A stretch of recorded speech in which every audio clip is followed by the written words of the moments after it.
This story begins in the heights. At the top of that place, there was a man sitting. He was the 10th strongest angel, and his name was Ramiel. Looking to the side, the boy seems to notice something, not believing what he was seeing in front of him, for a human was coming towards him. Drawing his sword, the man orders the boy to stop, saying that this was not a place for him. However, in a matter of seconds, the boy calmly passes by that angel, calling the boss to come up. Meanwhile, a group of people questions if the doorman Ramiel had really been attacked. Observing that boy, the angels order him not to move, saying that this was a place for immortals called the celestial world, and the humans who came to that place should be killed. But the angel takes only one hit and goes flying. His other friend even tries to shoot an arrow at the boy, seeming to be successful at that. But when he looks, that kid had already disappeared, and in a matter of moments, that crazy one was already on top of the angels. While falling, a portal opens beside him. From it, another angel comes out attacking the boy. Even so, he easily dodges, striking that angel. The other one, who seems to be a mage, starts casting a spell. Speaking in some strange tongues, he says he would kill him, but the man just hits him on the head, breaking the angel's mask. Reaching the ground, the very confident boy starts climbing some stairs, saying he had already told the boss to come out. Then several soldiers start coming down those stairs. Along with them, a gigantic angel was behind. That giant, observing the protagonist, asks if it was him who was running like a savage in the sky. Going towards the boy, the angel says he couldn't just watch that. But when he attacks the boy, the giant seems to get confused, because that crazy kid simply grabbed his foot with his hands. Surprisingly, he starts pulling that giant, and with incredible strength, he throws him at those soldiers. An angel in the background says that the boy fought well, and for a mere human, he had incredible skill. Then another blonde-haired angel appears. That was the 5th strongest angel called Rogariel, saying that as he was a human, he could only reach that place, questioning if he could get closer by any chance. Then the protagonist seems to use some ability. As a consequence, a green aura begins to surround his body. Observing that, the angel is surprised, because in a matter of seconds, that kid was already behind him. Then, with just one finger, the boy flicks his forehead. Rolling like a basketball, the angel falls to the ground, knocked out. The angel mentions that the legend was true, affirming that the boy could indeed be called a hybrid, saying that if he wanted to move forward, he would have to go through him. So without any compassion, the boy begins to step over the angel. However, that guy wanted to ask the young man something else, questioning why he was using that incredible power against the sky. Then with a threatening look, the boy says that it was just the beginning because he would completely destroy that celestial world. Again, the angel asks why he was doing all that, and the boy says they had taken everything he had. As a consequence, that was the right thing to do. Then we return to some random building. Next, the protagonist seems to wake up scared, wondering what he was dreaming about before, mentioning that lately he had been having very strange dreams because it seemed like he was fighting against angels. Shortly after, a kind of electricity starts coming out of the boy's hands, wondering why his whole body was tingling. That sensation was like electricity running through his body. Then his mother appears, questioning if the boy was awake, asking if there was anything wrong with his body, or if he suddenly felt any secondary characteristics in his body. Then the boy says everything was fine. As he gets out of bed, his mother asks him to go take a shower and eat. Reaching the kitchen, he sees his father doing something. Coming from behind, the boy says good morning. Desperate, his father asks him never to do that again. Then the boy asks why he was acting that way. Then when he looks back, he realizes it was the protagonist, questioning if the boy wanted a toast for breakfast. Shortly after, the protagonist gets ready to go to school. His father says he should have breakfast before going to school, but the boy says he would be late. Then his father mentions that today was the boy's birthday and that there would be a party at night. A while later, the boy is on his way to school, wondering why his parents were acting that way. His parents had never said anything unpleasant, but now he was 19 years old and still in high school, so they should be trying to pressure him to study. Therefore, that day he should stop playing and study hard. Looking at the clock, he realizes it was already time. If things continue like that, he could end up being late, so he decided to take a shortcut. Starting to run, the young man notices that his body felt lighter. Meanwhile, in the alley, there were 2 hefty guys walking. Between them, the protagonist appears running. Passing by the 2, he ends up spilling the coffee of one of the hefty guys, who ends up breaking the wall of his weight. Confused, the hefty guy wonders what had happened, why he was suddenly thrown far away. Observing the protagonist, the other hefty guy calls out to him, asking if there was anyone else with him and if it was the boy who hurt his friend, he should apologize. Getting close to the hefty guy, the boy apologizes, saying it was not his intention. Surprised, the protagonist asks why he was bleeding since it was just a small collision. Then a light starts descending from the sky. From within it, an angel appears. Meanwhile, the boy was handing money to that hefty guy, saying if he saw the protagonist there again, he would kill him. Shortly after, the young man tries to leave that place, and the hefty guy kicks him. Surprised because the boy's body was as hard as a rock. The protagonist, in turn, ends up falling on someone. That girl says she finally found him, and that was the angel from before. Then the other hefty guy asks who that girl was because she seemed to be a cosplayer of an angel. Then that girl says she was his guardian angel and therefore she couldn't forgive the person who had hit him. and from what she had seen, those people were bad. Therefore, they should be punished. Quickly, the girl jumps, landing behind those two hefty guys. In a matter of seconds, she kicks one of them, quickly punches the other one, then gives an uppercut to the other man. Finishing what she had to do, the girl tells them to leave that place, asking if the protagonist was okay, and the boy asks if she knew him. And the angel says her name was Ja, mentioning that she could say all that just by his name on his school uniform. Observing the boy's statistics, she says they were average. Ja in turn asks if they had met in that game Canyon, and if they did anything together. Then the girl says she was there to support him because she was an angel. However, the protagonist says he had stopped playing that game because he should have another hobby besides playing, mentioning that there were differences between games and reality.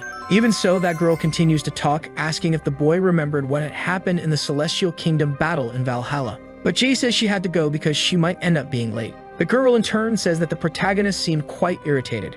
Transforming into a schoolgirl, she affirms that he had the virtues of an angel. Sometime later, a teacher at the protagonist's school was introducing that angel from before to his class. Introducing herself, the angel says her name was Park while looking around the room choosing her seat. Observing where the protagonist was, the girl prefers to sit near him. As she was going to her seat, people around admired her beauty. Talking to our boy, the angel is happy to have finally found him again. However, the protagonist continued to ignore the poor girl. Looking at the girl, he realizes she was the angel from before, asking if for some reason she was following him. But the girl responds that the boy was one of the people who appear once in a million years destined to be the most powerful hybrid. The protagonist, hearing what the girl had said, is surprised. Psychic, a term used to refer to a hybrid who surpasses even the power of a god. Showing that card to Jai, the girl affirms that it was very difficult to get a card like that. Then the young man asks if she was addicted to games, but she says the boy's body was gradually awakening and she could prove it. No matter what he did, he would always have incredible abilities like never before. Ignoring what the girl was saying, the protagonist starts drawing.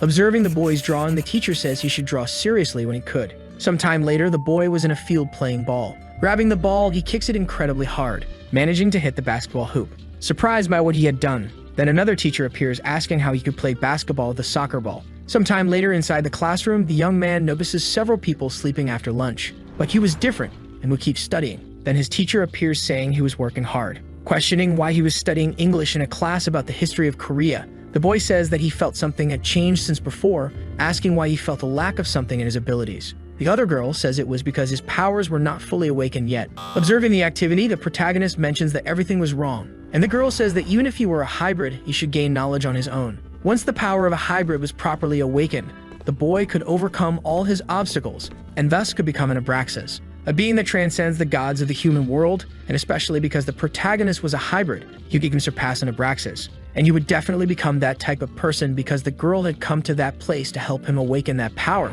At the same moment, something comes towards the protagonist who easily dodges it. Surprised, a mysterious man says the young man managed to dodge, asking if the boy had started training. The girl asks who that idiot was, then Jay questions if it was okay to speak like that even being an angel. Then the angel says that idiot was daring to challenge, asking the protagonist to help her. And to help her attack, he should think of catching a fly with his fist. All he needed to do was hit the man until he didn't die so he could learn. But the boy says there was no chance. But the angel says he should believe in himself because he could do it. Then that guy advances towards the protagonist. Quickly, he manages to dodge, giving a push to the man, asking him to stop. But that push was so strong that it threw the guy far away. The other guy asks if he was okay, because he had suddenly flown into his room. Meanwhile, the protagonist, surprised, was looking for where that guy was. That hefty guy asks if it was Sheev who had done that to his friend. But quickly the girl approaches the man using a healing spell. Shortly after, that guy gets up, very angry, saying he wouldn't let the protagonist get away with it. Even so, the boy asks him to stop. Then the man punches the protagonist. In a matter of seconds, that man is thrown far away. Again, the angel heals that guy, who once again goes like an idiot towards that young man. The protagonist, with a threatening look, observes the man approaching, saying he had already told him to stop, punching the poor man. Quickly, the angel grabs the man, using her healing magic again. Then that guy manages to regain consciousness. Looking at the protagonist, the angel asks if the boy was okay, but the young man asks why his body was tingling. Surprised, the girl can't believe the boy already had red eyes. Meanwhile, the other guy questions how he dared to touch his friend. Then the angel uses the healing ability again. Looking at the two, those guys seem to be in a daze. Turning back to the angel, the girl uses magic to restore the broken wall. Meanwhile, Jay asks why the wall was like that. Then the girl says it was because he had awakened too quickly. Grabbing the protagonist's shoulders, the girl asks him to listen carefully, mentioning that soon the forces of evil would come after him because he had awakened the evil vibrations. So they must have already sensed the hybrid's awakening, affirming that she never expected to have an evil wave so quickly. Meanwhile, an unknown figure asks who made the sound of the evil wave, mentioning they were not far away. Near that man, a group of people was talking about that woman going to that school to get a high school student. Looking back, the woman asks who that guy was. And the man, with a piercing look, observes the woman saying she was in the right place. Looking at that boy, the other man says he seemed to be a demon. The man, in turn, asks if that school was purgatory, and the other guy questions who he was. Responding, the man says he was what they called a demon, and his name was Aaron. Laughing, that woman, who I don't know if she is really a woman, asks if he was also a demon, mentioning that she was the authority for loans in that area and was called Wu, who was also a demon. Observing the woman, Aaron asks if she was perhaps an idiot, but she says it didn't matter how long she made money in that life. That fact remained true, questioning if he was upset at their first meeting. Mocking her, the man asks if she was from the lowest class of demons. Irritated, the girl says she really had to use her method. However, her subordinates didn't want that to happen because even they couldn't control her in that form. Then the girl starts casting a spell, saying that the boy would be so scared that his body would become completely paralyzed. Observing the situation, the demon supposes that she was trying to transform, saying that it seemed fun. Next, a completely embarrassing image appears with that girl asking if he would hit her.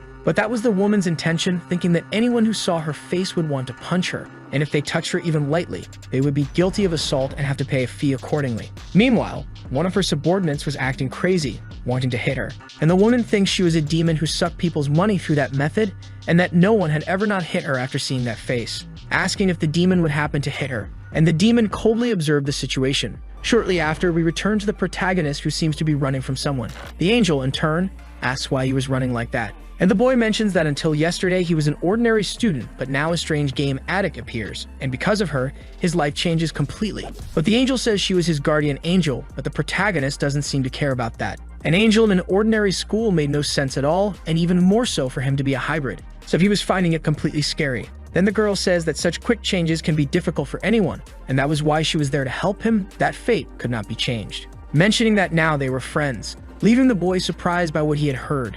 And the girl says that was what humans always said when they were in the same class. Frustrated, our young man starts to leave, but the girl stops him again, mentioning that today was his birthday, asking if she could at least wish him a happy day. So the boy asks how she knew that today was his birthday. The girl in turn says that she was his guardian angel not only in name and appearance, so it was not strange to know those things. And if an angel blessed him on his birthday, he could end up getting everything he wished for. Accepting the girl's offer, Jay says he had a condition, mentioning that if his parents found out she was an angel, they might end up being shocked, and that would be the first time he would invite someone to his house. Quickly, the angel accepts the boy's condition, saying that they should go to his house at that very moment. In a matter of seconds, the two jump into the air. The girl says she would be quick, and no one would notice. Meanwhile, that demon was still with those three, saying that it was fun, saying that the girl was very cute. Surprised, she thinks a hot dagger would stab her body, managing to hurt her. Irritated, the other man asks what the demon had done to his brother. However, the demon says he wouldn't attack him. Shortly after, those two end up falling to the ground.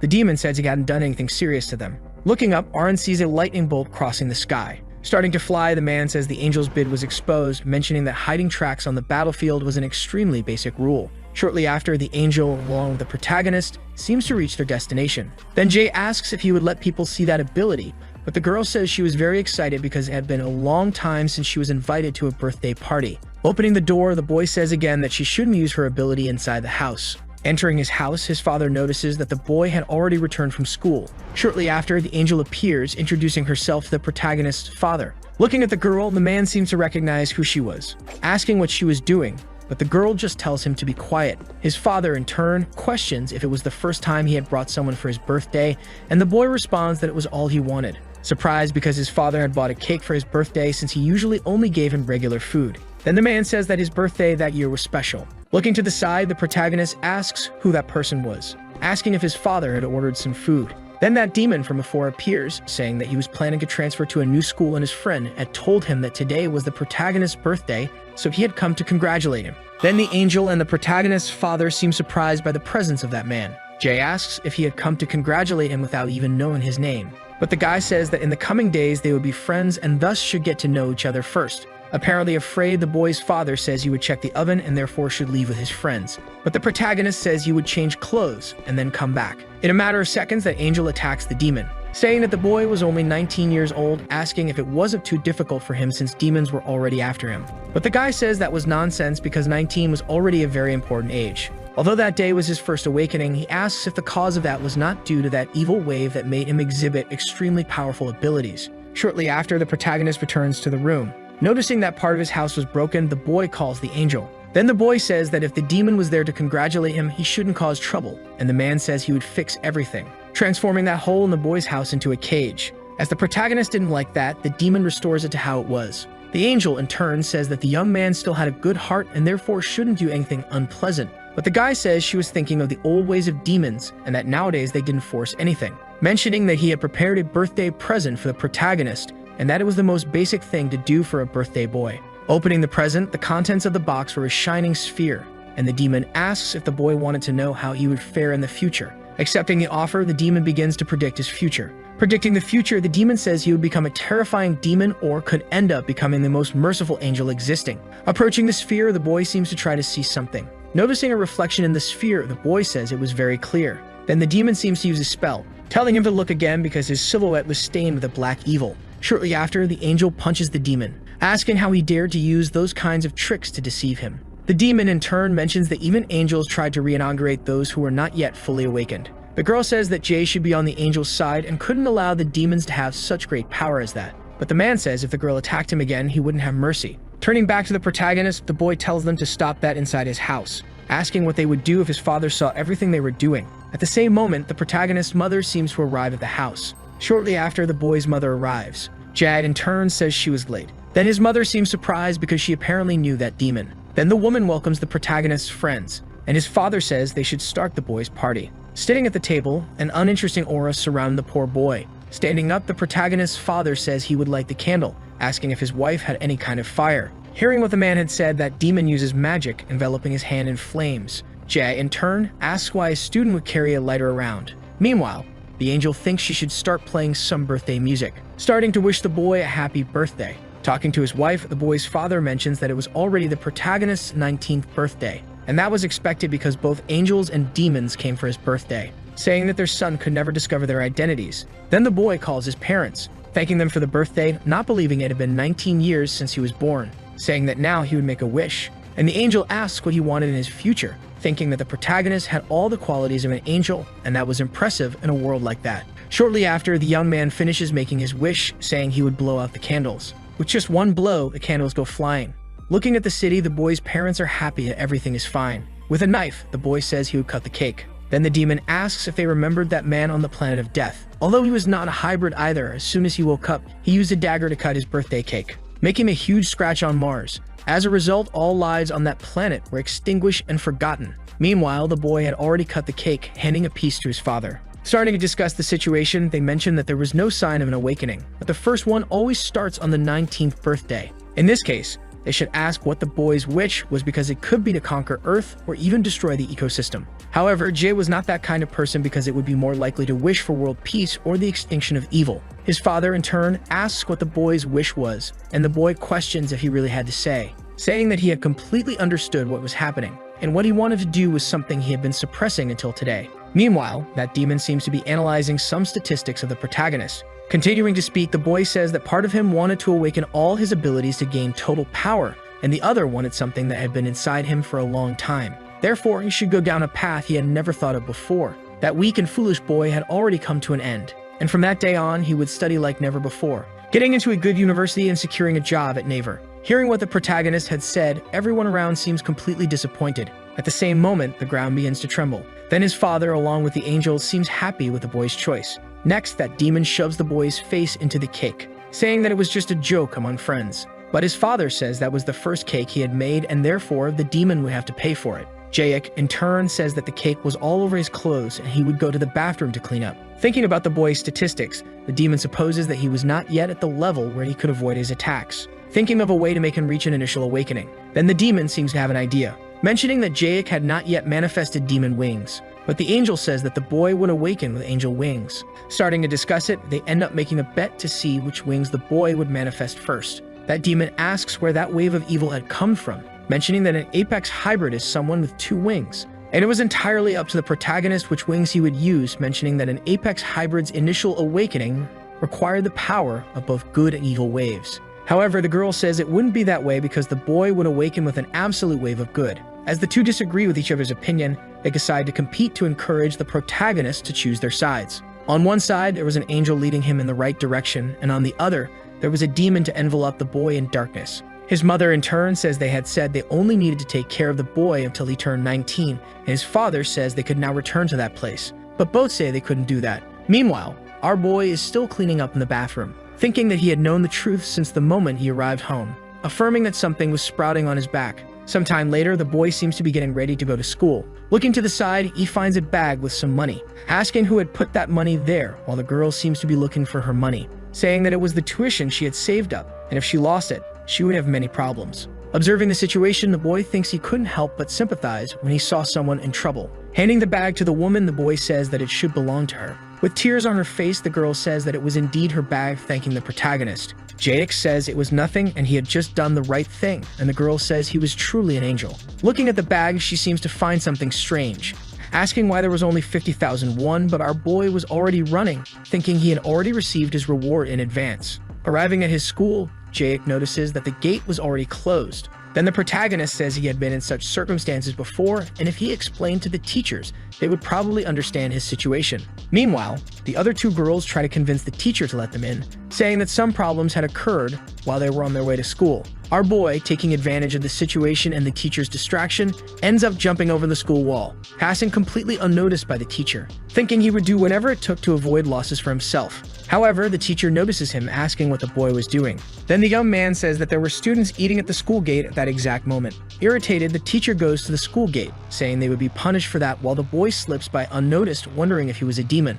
A while later, Jake is already in his classroom and his teacher announces that they have a new transfer student, mentioning that he was a foreigner and didn't know much about Japanese culture, so they should be careful with him. However, the transfer student was none other than Arn. Introducing himself, the man says he had come from the hottest fires of hell and was called the messenger of the demon. As a celebration of coming to that school, he had prepared some gifts, something they could never eat in the human world. So he was delivering a hot fire straight from hell, a completely spicy hamburger. Then the demon says he had also prepared one for the teachers, while the students were already eating that hamburger, mentioning that it was very spicy but very tasty. Looking to the side, he notices the protagonist at the back of the room, saying he would sit next to that boy. Sitting in his seat, the man greets the young man, saying they had met again. In his thoughts, the boy mentions that a lot had happened in the past few days. Then the angel says it wasn't at least sensible to change his real name when he went to that school because he was still using the same name. But the guy says that granting wishes was the nature of a demon. While they were arguing, the protagonist supposes that the reason they found him was to awaken his abilities, questioning if he had no choice but to accept that fate, thinking about his future, how it would be in college. When a girl didn't feel like going to a lecture, she could end up destroying the building for her. Or when he got a decent job, he could set the interview room on fire to surprise the examiners. A while later, the angel, walking with the demon, asks what he had to say to her. Then Arn asks if they couldn't just reveal their cover in front of the humans, and the girl questions what he was talking about. Next, the man asks her to give up on that hybrid, but the angel says she already knew he would say that, saying it wouldn't happen. With a piercing look, the demon, observing the girl, says he expected she wouldn't give up so easily, mentioning that angels were very persistent, saying that she followed him and ended up falling into his trap. Looking down, the girl realizes she had fallen into a magic circle, where chains end up coming out binding the angel. Leaving that place, the demon mentions that she would remain that way for a long time, saying he would help Jake make his decisions more quickly. Meanwhile, an angry man was walking around the school. Looking back, he asks why that demon was calling him that way. Arn in turn says that everyone already knew he was an idiot, and the boy says the demon would die if he called him that again.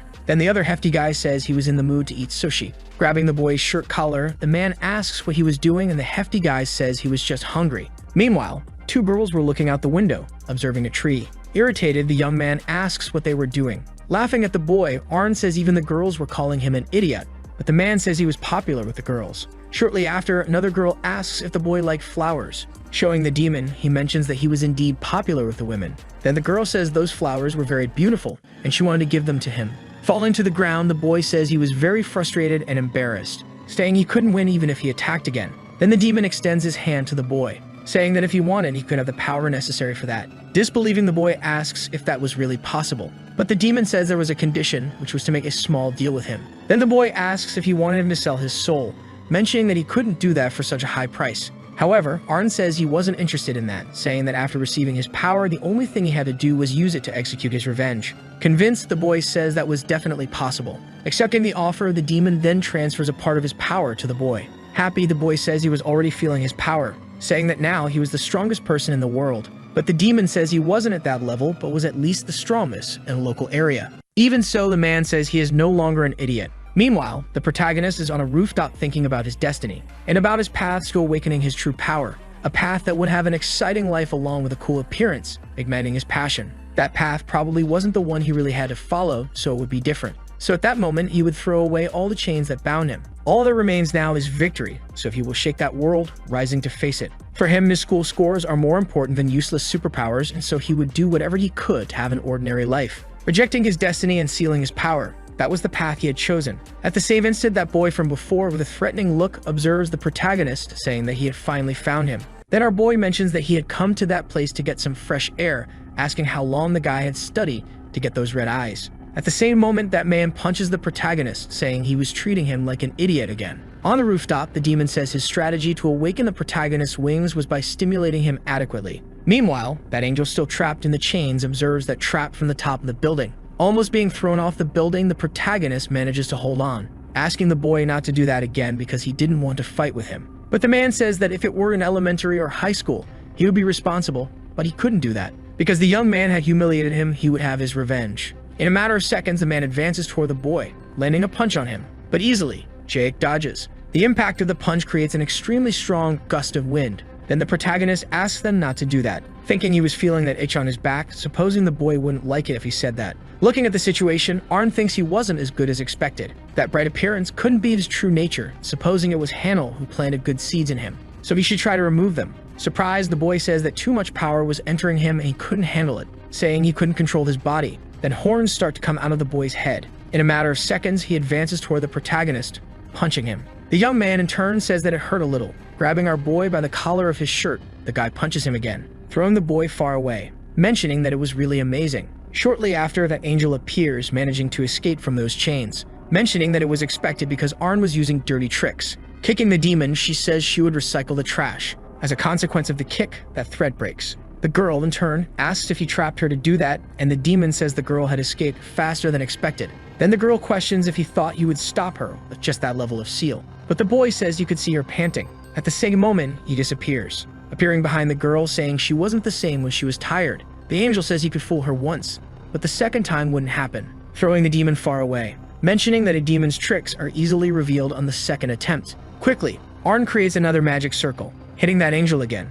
The girl in turn says the demon really liked tying people up. Then the boy starts advancing toward her. Meanwhile, our protagonist says he didn't need that kind of energy. Shortly after, an explosion occurs, and the boy says he just wanted to have an ordinary life. The demon in turn tells the girl to watch the boy's power being manifested. Then an aura starts to envelop the boy's body. The other man asks if the boy wanted to have an ordinary life, even possessing that absurd power, saying that if he didn't want it, he should give his power to him. Quickly lands another punch on the young man, but the boy's body was as hard as stone, falling to the ground because of his hand. And with just a mere punch, the protagonist causes a gigantic explosion, where even the people below were hearing that commotion. Returning to the rooftop, that explosion caused a crack in the ground. The other boy is surprised by the protagonist's power, and the boy asks them to stop because he didn't like using his power that way. Then the demon says his prediction was correct, and as expected, his awakening would increase rapidly as the boy entered battles. Shortly after, the other man says he accepts his defeat. Jagic, in turn, says that school violence is not good.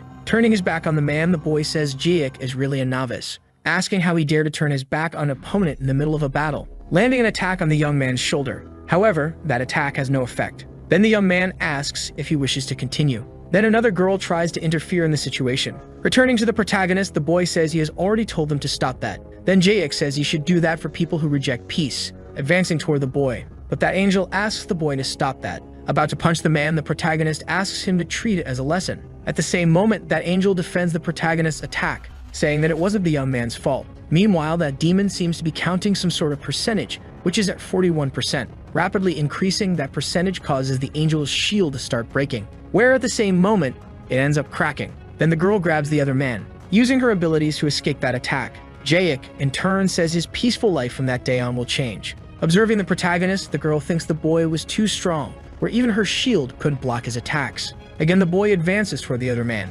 landing another punch on the angel's shield. Then the girl says that's enough, using another ability to invoke a cross-shaped shield. Excited, the demon says that was a special ability, observing again that percentage is constantly increasing, where that shield ends up breaking apart. With that impact, the other boy goes flying, and the angel uses her abilities to save the boy, saying that Adia was only making his situation worse. Surprised, the boy says she had saved him again. Then the girl asks if he was okay, saying that even her giant shield was broken. If it continued that way, the protagonist's power could end up being completely contaminated by evil. Meanwhile, Jaek thinks he doesn't know what that feeling is. A warm wave rising within his chest that signified an awakening of his power, an ability guided by his destiny, mentioning that he was feeling something on his back. At the same moment, someone with a sword says they were sorry to do that. That was the other girl, stabbing a sword in his back, saying it was a way to avoid something worse. Then Jaek thinks fighting was never his style, saying he wanted to lose. Then it is revealed that it wasn't a sword, but a mere straw, an ability capable of suppressing any confusion.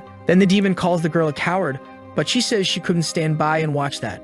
At the same moment, the boy seems to feel something, and the demon also says he couldn't stand by just watching. The protagonist in turn says he is very angry. Arn tells him to tune into the voice of his heart. Then the two begin to argue to try to convince the boy, supposing that the more he thought about it, the more he wanted to defeat everyone, mentioning that he was very confused. The other boy, observing the protagonist, says he was clearly a barrier he could never overcome. Even so, he was still number one. But when he looks at his hand, he realizes he is still very far from that. Meanwhile, various voices invade our boy's head, thinking that it wasn't a matter of right or wrong because that power suddenly came to him, so he might end up getting that power. At the same moment, a tremor begins to happen. The demon mentions that the awakening rate is rapidly decreasing, and the angel asks if one of a hybrid's abilities is to reduce the awakening progress. Meanwhile, the boy thinks he should discard the power he couldn't keep.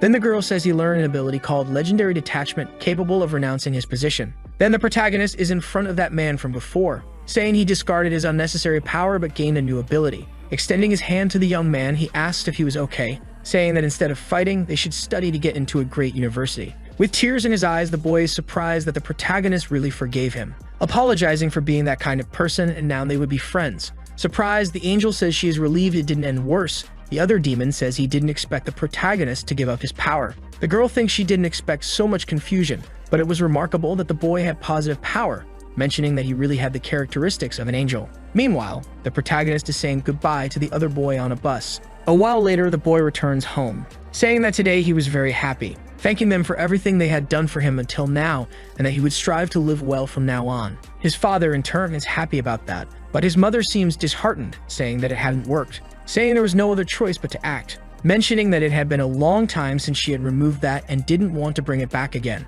Calling someone, the protagonist's mother seems to pass on some kind of location. An unknown person on the other end of the call listens to everything, accepting the conditions from the boy's mother, saying they would send someone more suitable. In the depths of hell, in the lowest level of the abyss, there was a prisoner in the furthest room of the infinite hell, one who annihilated anything in his sight. His name was Hell's Destroyer. Then a man orders this demon to rise to the surface, as it was something he had always wanted. Returning to the protagonist's father, the man can't believe what's happening. Then the mother mentions that 19 years have passed and that method isn't working. The man asks what will happen to the boy, but the woman asks if he had fallen in love with him, affirming that it was only a way to complete his mission, so he shouldn't approach it with unnecessary sentimentality and humanity. However, the man asks them to stop discussing it because Jaek might overhear everything. At that moment, the protagonist enters the room, questioning what they were talking about. Meanwhile, a creature in the middle of the city seems to rise from the ground, and it was the demon from before, saying it had been a long time since he felt the air of the surface. Observing a group of cars, he mentions that he should crush them,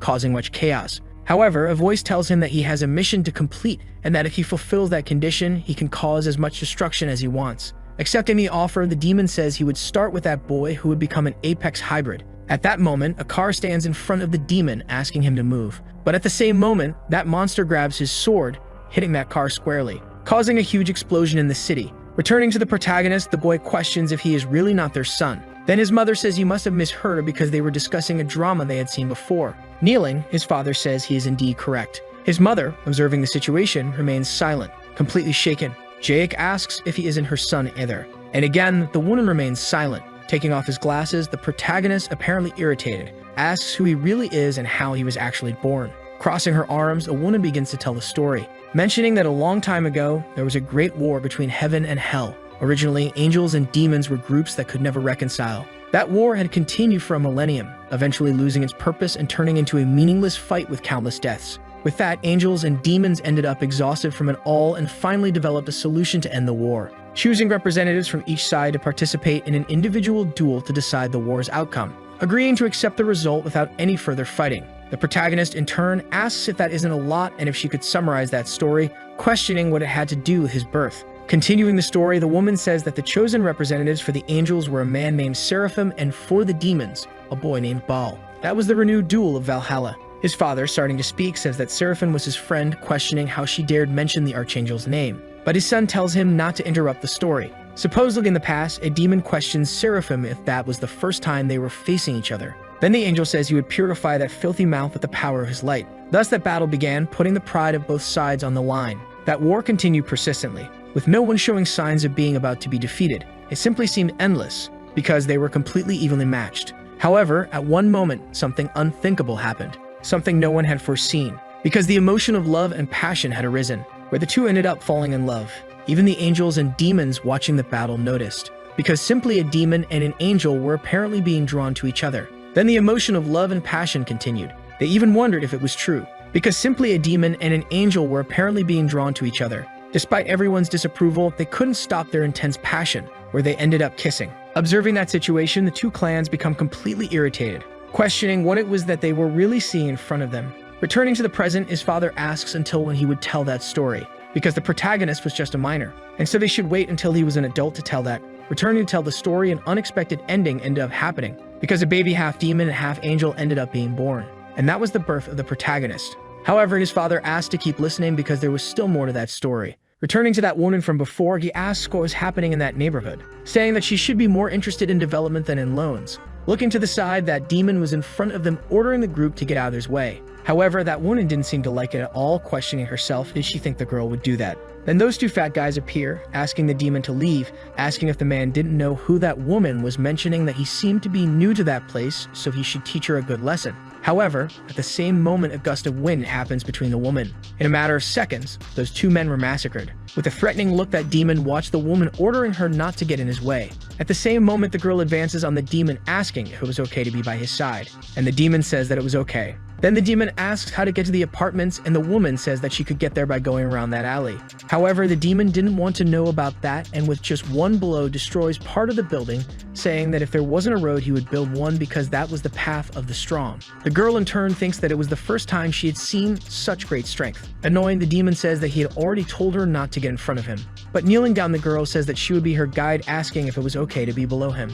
Then the demon says that below is okay. Meanwhile, the protagonist was still arguing with his mother about that story, questioning if that wasn't the end. Then the woman mentions that the boy was important just by being born, and his father says he would explain everything, mentioning that the news about a child born between Seraphim and Baal spread like wildfire in heaven and hell, stirring thoughts about the ultimate legend of Abraxas that was only passed down in ancient prophecies, questioning if the supremely powerful legendary apex hybrid really existed, or if a 19-year-old human would really have an initial awakening. If so, which side would this extremely strong being be on? That legend of the powerful hybrid was only written in ancient texts, where it would not guarantee that he would be everything that was written. In the middle of an argument, a woman says that if the man believed in that legend, he did not have the right to that power. However, the man says that he would certainly be by her side, because the child was born of love and would definitely come to the care of the angels. However, the demon completely disagrees with that, and a fight between the two begins to happen. But the protagonist asks them to stop that and just keep telling the truth. Continuing the story, the demon says that the words of an angel could not be trusted. That is why they should form a contract where a demon and an angel should continue to take care of that child until he turned 19, and any interference from the angels and demons was forbidden unless they were the guardians. Thus, leaving the war behind, a contract was drawn up for the first time in history between the angels and the demons. And the protagonist's mother was on the side of the demons, and his father was the guardian of the angels' side. With that, they had both raised the protagonist for his entire life. Surprised, the boy asks if that was all, mentioning that everything before was a lie. Everything in his life up until that moment was completely a farce. Then his mother says that there was nothing else to do, saying that all of that would end. Meanwhile, that demon along with the other girl continued walking, saying that they would reach their destination after crossing that street. Crossing that place, a truck was about to run over the demon, who with just one punch destroyed that truck, causing a huge explosion. Observing the demon's ability, the girl thinks that he was very powerful. Then the demon asks the little one to continue on his way. Observing everything from above, that angel from before doesn't believe that they really sent Satan. The other demon was also there, saying that they asked for reinforcements without even consulting him. However, it was a good strategy because that couldn't really work. They were launching a psychological attack. The demon was trying to attack the girl, questioning how the angel would protect the protagonist, because the boy was deeply hurt in his heart, and soon his body would be destroyed. The girl thinks the demon is trying to attack the girl, but the demon can't defeat her, because the boy was deeply hurt in his heart, and soon his body would be gravely injured by the evil. Irritated, the protagonist says he has always been treated like an object his entire life. In front of the building, the demon observes that immense aura, saying the boy had done well and that when the mission was over and he gained his freedom, he would surely make him his subordinate. And at that moment, he would wreak havoc on the world, jumping towards the building. However, that angel advances towards him, saying that if he wanted to pass, he would have to go through her first, using that shield from before. But with just one blow, the demon easily shatters it completely, questioning how a mere guardian was trying to stop him, throwing the girl to the ground. Completely defeated, she mentions that she can no longer maintain her shield. At the same moment, that demon stands before the protagonist, mentioning that the boy was even smaller than he thought, saying he would create a legend by taking down that apex hybrid with just one blow. Irritated, our boy questions why he was laughing. Punching the demon, he says they were in the middle of a discussion. That punch was so strong that it even knocked off the man's mask. As a consequence, he ends up falling from the building. Returning to the protagonist, the boy says he made him forget what he wanted to say. Then his father says he couldn't take it anymore and needed to leave that place. However, the protagonist didn't want to let him go, and the man says he had done everything he could because his mission was until his 19th birthday. Binding the two, the man mentions they still had affection for him even if they were artificially created. But the woman says they were just servants and a servant should only take care of him until he turned 19. Then his father asks if he remembers when he used to carry him on his back, and regardless of the hard work, he took care of him as if he were his real son. But the other girl says he was just adding fuel to the fire, but the man asks to let him continue speaking. Surprised, the demon says his colors were really showing. Starting to argue, the two decide to divorce. Then the young man asks them not to fight, throwing them both out of the building, saying they should at least not fight in front of him. The demon, observing that situation, mentions that the awakening had increased again, and that was a basic ability for an apex hybrid. Meanwhile, the people below the building were observing all that commotion, and the angel says they couldn't let the civilians discover their true identities, including the protagonist, so they needed to restore that. However, the demon says he was a destroyer, not a restorer. Kicking the boy, the woman says she would do it alone, saying she didn't know why angels always had to clean up the demon's messes, but even so, she would have to at least try. Even if her body broke, angels should fulfill their duties. Above the buildings, the girl seems to use magic. Meanwhile, the other demon carries the other one, questioning why he should erase the memories of those humans who would eventually die. Shortly after, the demon creates a circle of fire, throwing the other boy to hell, saying to say hello to Lucifer for him. Meanwhile, a giant aura envelops that angel along with the city. The civilians observing that situation question what was happening. An old man on a random bus mentions that he had fallen asleep thinking he had dreamed that the bus was being destroyed, and the other people below that building wonder why they were in that place. Shortly after, that angel starts to faint. Then the other demon grabs the girl by the arms, saying that woman was very tiresome, mentioning that if at that exact moment he threw her into hell, he would have one less rival, saying the girl should have forgotten that he was a demon to dare to faint in front of him, throwing the poor girl into the depths of hell. Meanwhile, above the building, the protagonist is with those two, apparently afraid of the protagonist. Jayek, observing a photo, mentions that he hadn't realized the way he had lived until now, because all those photos were completely fake. All the things he had gone through in his life were completely fabricated, and that story was completely calculated. For the boy, it had never crossed his mind that his parents weren't real. Not only he, but no one else had ever realized it.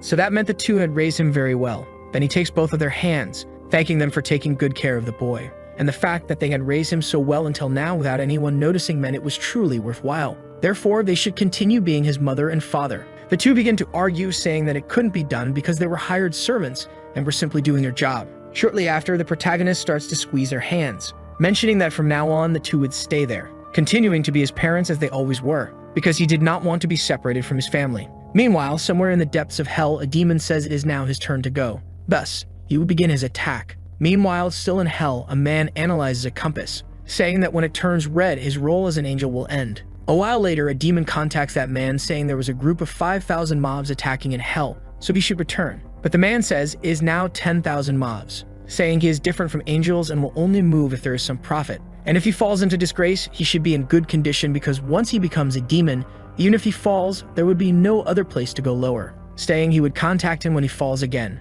Because as an angel, he still had some duties. While walking through hell, the man thinks that every time he goes there, there is always some problem. Besides, the smell of that place is completely unbearable. Shortly after, a group of demons notices the man, questioning why an angel was in that place. Advancing towards the man, they say they must get rid of him. But with just one kick, that man knocks down the demon, saying he didn't even recognize the one he would have to serve later. and those small creatures didn't even give him any points. Looking ahead, the man notices that demon from before, and at the same moment, that angel begins to fall, advancing towards the other demon. Surprised, the other man asks what they must have done wrong to fall in that place. Observing the girl, he realizes she was the guardian angel of the Apex hybrid, supposing her mission had already failed. Therefore, she would have high chances of being summoned again. Then the flashback of the protagonist's mother's life appears, questioning if that was the waiting room for aspiring actors. Surprised, the two ask if they would have to act differently. Then a voice congratulates them for passing the document review, and now they would have to go to the human world, acting as the parents of that child until he was born.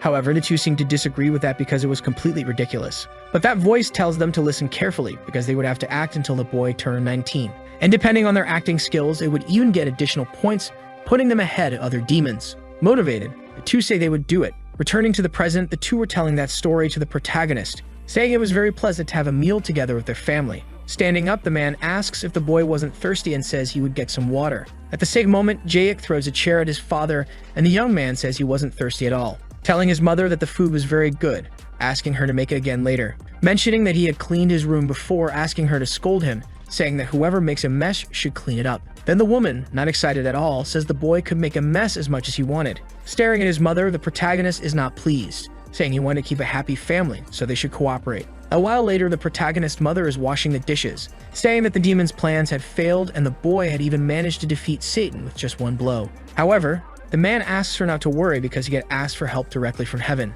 Then the girl questions what kind of help would be better than that demon from before. But at the same moment, the girl seems to know exactly what the man is planning. With an evil look, that angel seems to be planning something. Then the woman questions why he has that expression. Meanwhile, in the sky, an angel descends with someone in their arms. And that was the angel protecting the protagonist, questioning what was happening and why she was in the sky. However, the other man says it is natural for an angel to be in heaven, mentioning that it was incredible she used a significant part of her power on just a mere human. Observing the boy, the girl asks if he is the archangel of the first order, but the man says he is just his twin brother. But a voice says he is no longer an archangel of the first order because he is now a fallen angel. However, the man says he hasn't fallen because his aura is still blue. But that voice says it has heard strange rumors about him, that there was information about him being in hell. But the angel says that was just a secret mission, asking if that person called him just to discuss that, mentioning that he had a hunch before but didn't expect that mission to have that kind of end. Then that voice says that from that moment on, the angel should return to heaven, being confined in a special prison. Meanwhile, the protagonist was walking towards school, saying he had protected his family and now just needed to return to having a completely normal life. At the same moment, a light begins to envelop the sky, and the boy says it might be another student being transferred. Among those clouds, that angel from before begins to descend a staircase. A while later, the man is introducing himself in the protagonist's class, saying his name is Aracel, and that they could feel free to call him Azra. Looking at Jayak, he says he will sit next to the boy. Then the protagonist thinks he was right and it was indeed a new transfer student. Then Arn asks who allowed him to sit there, and the man says he doesn't care about a demon who has lost his touch like him, for he is there only because of the protagonist. Jayak, in turn, asks where that angel is, but the demon says he defeated her and sent her to hell. However, the other angel says he saw her in hell and took her back to heaven, where she's probably confined in that special prison. Meanwhile, a girl seems to be relaxing in a pool, saying she's very bored. And that was the angel from before, saying there's nothing to do in that place. Drinking a glass of champagne, the girl wonders what sin someone had committed to be imprisoned in that state for 30 years, and is just grateful she didn't receive such a punishment, questioning how long she would have to stay in that place. Returning to the protagonist's class, the teacher says he will start the lesson, and if a phone rings in the middle of the class, it will certainly be confiscated. Irritated, Arnon says he didn't expect to find that angel so quickly. At the same moment, the demon seems to have a question. Asking how he could go to hell since he was an angel, the man says he goes there occasionally for business purposes. Then Arn questions if by any chance he wasn't a fallen angel, but the angel says he isn't that yet. Though close to that, he is still a real angel. Observing the protagonist, the man asks if he is really an Apex hybrid, because to him the boy seems like just an ordinary human, so the demon says he's a normal human but not as naive as he thought. Then Jayak mentions it is rude to say those kinds of things near him and they are making too much noise. Continuing to speak, Arn says the protagonist is incredibly powerful and can even control his willpower. Curious, the angel says he should test if that is really true. Pulling out a pistol, the man says he will start in a simple way first. Looking to the side, the protagonist asks them to speak a little quieter, and at the same moment, that angel shoots the boy. Catching the bullet with his hand, the boy says they are very noisy, saying they are disturbing his studies. Observing what Jayak had done, the two are surprised. Meanwhile, outside the classroom, the other hefty boy asks why the boy has been acting strange in recent days, but the boy doesn't know what he is talking about. But the hefty boy says he has been acting like the protagonist's friend even after he hurt him. Then the boy asks him to stop with that, saying that Jaek is a good person, mentioning that the hefty boy has always been trash from the beginning. And the hefty boy says he has basically stooped to the level of a nerd falling into disgrace,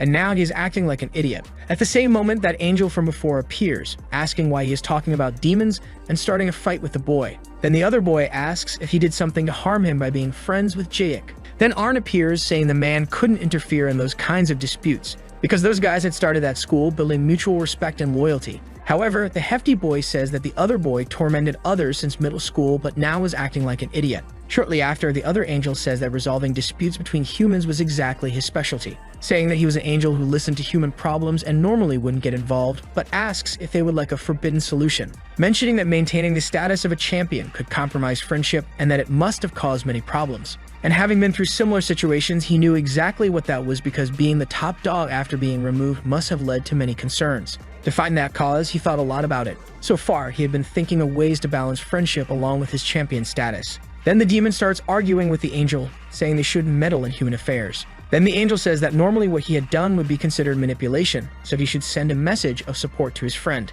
saying that in a one-on-one fight, the boy had no chance but might be just afraid of losing. At that moment, the hefty boy advances toward the other boy, saying that when it came to a real fight, the boy was weak. The boy, in turn, says he dared to challenge his position and therefore should put him in his place. That unexpected epic confrontation finally happens. But to those two, that fight was just child's play, mentioning that weak people would always be weak. Meanwhile, the protagonist was walking down the school corridor, wondering why those two were fighting in the hallway. Then he grabs their shoulders, lifting them. He says that if they continued fighting in that place, it would disturb others. A while later, the protagonist was arguing with the other two, saying he had lost his cell phone because of them. As the boy walks away, that angel thinks Jaek was no different compared to other human children. Then the demon says he tried several times to awaken him, but it was not as easy as it seemed. The angel, in turn, says the critical moment usually happens when there is something precious to protect, wondering what the protagonist thought was most precious. The demon mentions that Jaek recently discovered his parents weren't real, but still decided to accept them as his true family. With a malicious look, the angel says that his weakness was probably that, mentioning that if his parents were directly in danger, the protagonist would certainly help them, and in that process, he would awaken. But the demon questions if that wasn't too much. But the angel questions if he didn't want to awaken the protagonist as soon as possible, mentioning that they weren't even his real parents. Surprised, the other hefty boy thinks that man was a demon. Then the angel asks the demon if he didn't want to see the black wings emerging from the protagonist's body. Surprised, Arn asks who really was, because he was an angel but was using tactics like a demon.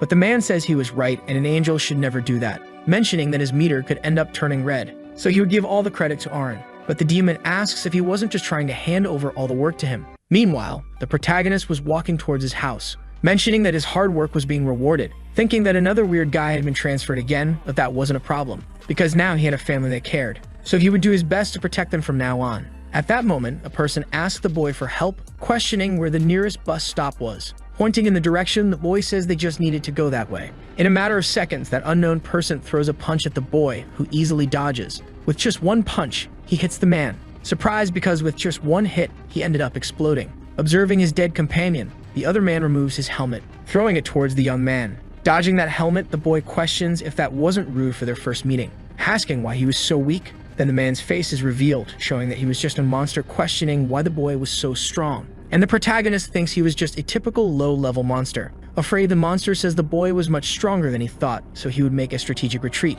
Quickly, the protagonist starts running again, heading towards his house. Arriving there, he noticed that his mother and father were not there, noticing that there was a note stuck with a knife on the refrigerator. Looking at the message, the boy is confused, not knowing what was written because it was in a completely different language. At that moment, another one of those monsters charges at the boy. With just one punch, he breaks the helmet of the monster, saying he couldn't concentrate. Looking at his hand, he asks if he had left the window open because it seemed like a mosquito. Then the other man grabs a sword. Noticing the boy behind him, the protagonist asks if he could interpret that message. Then the man mentions that his father and mother had been kidnapped, and if he wanted to find them, he should listen carefully to what he had to say. The boy, in turn, questions if that was a threat. Completely irritated, the boy asks where he had taken his father and mother. But at that moment, that mob simply ends up exploding. But looking back, he realizes there was still another monster. Immobilizing him with his magic, he asks who had kidnapped his parents. But with a malevolent laugh, the monster says they were demons and wouldn't betray their own kind in any way. Showing a window, the protagonist asks which of those demons had sent him, and the man responds that it was number 1. The exalted demon says he's sure of it. That young man rushes quickly toward the creature. He says that, as expected, he thought it was an angelic demon, and asks why it betrayed him while squeezing its neck. Very angry, he asks how it dares touch his family, and says he won't forgive it for that. With a massive explosion, the creature is annihilated. A bit surprised, he says he ended up failing to control this power, but still furious, he asks how Scalpel dared to plan such a thing. Suddenly, he realizes he didn't ask where they took his father and mother. Wiping himself with that outfit, he says there are still some mobs left. A demon watches our hero from hiding as he cleans himself, waiting for the right moment. But suddenly, something approaches faster than he can perceive. Calmly, he asks, "You heard everything right." Wiping his face, the boy says that if he doesn't say where they were taken, there's going to be a bloodbath. Stammering in fear, the monster says they only shared the location and shows his phone so he can check it. He asks if it's that alley near the bakery or the McDonald's, but the monster explains no, it's on the other side. Extremely angry and manifesting his power, he says he knows who he is and what he wants. He adds that he made a huge mistake by touching his family. He yells that he'll find Scalpel and teach him a proper lesson so he won't do this kind of thing again. And then if he cooperates, he'll spare his life, then shouts at the demon to do a full cleanup of that place. Surprised, he realizes the demon is already gone, and that it exploded just from the manifestation of his aura. Sometime later, someone says a ruined place like that is perfect for a kidnapping site. The kidnappers watch the tied-up couple, defenseless in there. One of them asks the big bro why they kidnapped those people, and the other also questions him, saying he's actually a loan shark, not a kidnapper. The guy explains he took a nap and dreamed that someone told him to do it, and it felt like he was being controlled. The woman screams for them to stop wasting time, just kill her already, while the man wonders who would save him in a situation like that. The two seem pretty excited, the woman because she'll finally escape the human world, and the man because he'll go to paradise with his job complete. But in the next moment, the door to the place swings open, and our hero enters, yelling for his father and mother, saying he came to save them, much to the complete disappointment of both parents, while the well-dressed man says everything is going according to plan. Night at the kidnapping warehouse. A man says he's impressed that he predicted the boy would come to rescue them so quickly. Smiling, the other replies that it's human nature and they're programmed to react like that when their desire for revenge is triggered. He says he's surprised the human got involved, but the other says he's a demon and can't be seen receiving direct orders from an angel. He asks if he then handed the contract to a subcontractor. But the man says, to be more precise, it's more like a redistribution of labor. Then the blue-haired man says this subcontractor culture is pretty disgusting. Focusing his power, he says that man is the master of the evil deeds. Finally, that human responsible for the kidnapping is influenced once again. Our hero confidently enters that warehouse. As he walks in, a demonic hand bursts through the floor and attacks him. Suddenly, it grabs his ankle, catching the boy's attention. Surprised, he asks, "What is this?" Several demons start emerging from the ground, and one of them says the human cannot pass. Shocked, he realizes there are also a bunch of low-level mobs there. Leaping toward the boy, the demon attacks him while saying, "Progress, obstacle." Quickly, that demon clings to the boy's body while others charge at him. As the creature holds on to him tighter and tighter, he screams, asking what that thing is. And slapping away the creature on his shoulder, he eliminates it, making a huge mess. But without giving him time to think, the other demon is already practically on top of him, getting really close to biting his face. And with a slap as if killing a fly, he eliminates another one, saying its breath stinks. The remaining creature watches tensely, realizing the situation isn't looking good for her. Our hero lifts his leg with that creature still clinging to his foot, and putting in a bit more strength, he throws the creature into the air. As that thing goes flying, he says this is just annoying. The demon starts falling while he, arms open, asks why they keep clinging to him. And as it gets closer, another big bug is eliminated. Covered in demon gunk, he thinks, "This is so annoying." Another bunch emerges from the ground, and our hero says there are still all these others left. Excited, the man says it's mobs versus a hybrid at his peak, and asks if they aren't way too easy. But the other says he's not so sure. He explains that instead of a monster growling in front of you, a swarm of buzzing mosquitoes is much more irritating when you're trying to sleep. He says their composition is beyond imagination, but even so, for a hybrid like that, this swarm will only make him angrier, and that even thinking they're easy opponents facing countless mobs like this should give enough time for his rage to explode while our hero uses his full arsenal of moves in battle. In the middle of those battle remains, he thinks he's done with them now, and the demon is surprised, questioning if he's really finished with all of them already. Nervously, he thinks the boy is truly amazing, and that he himself is destined to be nothing more than one of those mobs. He wonders why he has to listen to these demon whispers, kidnapping and locking up someone who has nothing to do with him. He tells himself to get out of this, that he thinks this isn't his path, and swears to not get involved in foolish things like this anymore.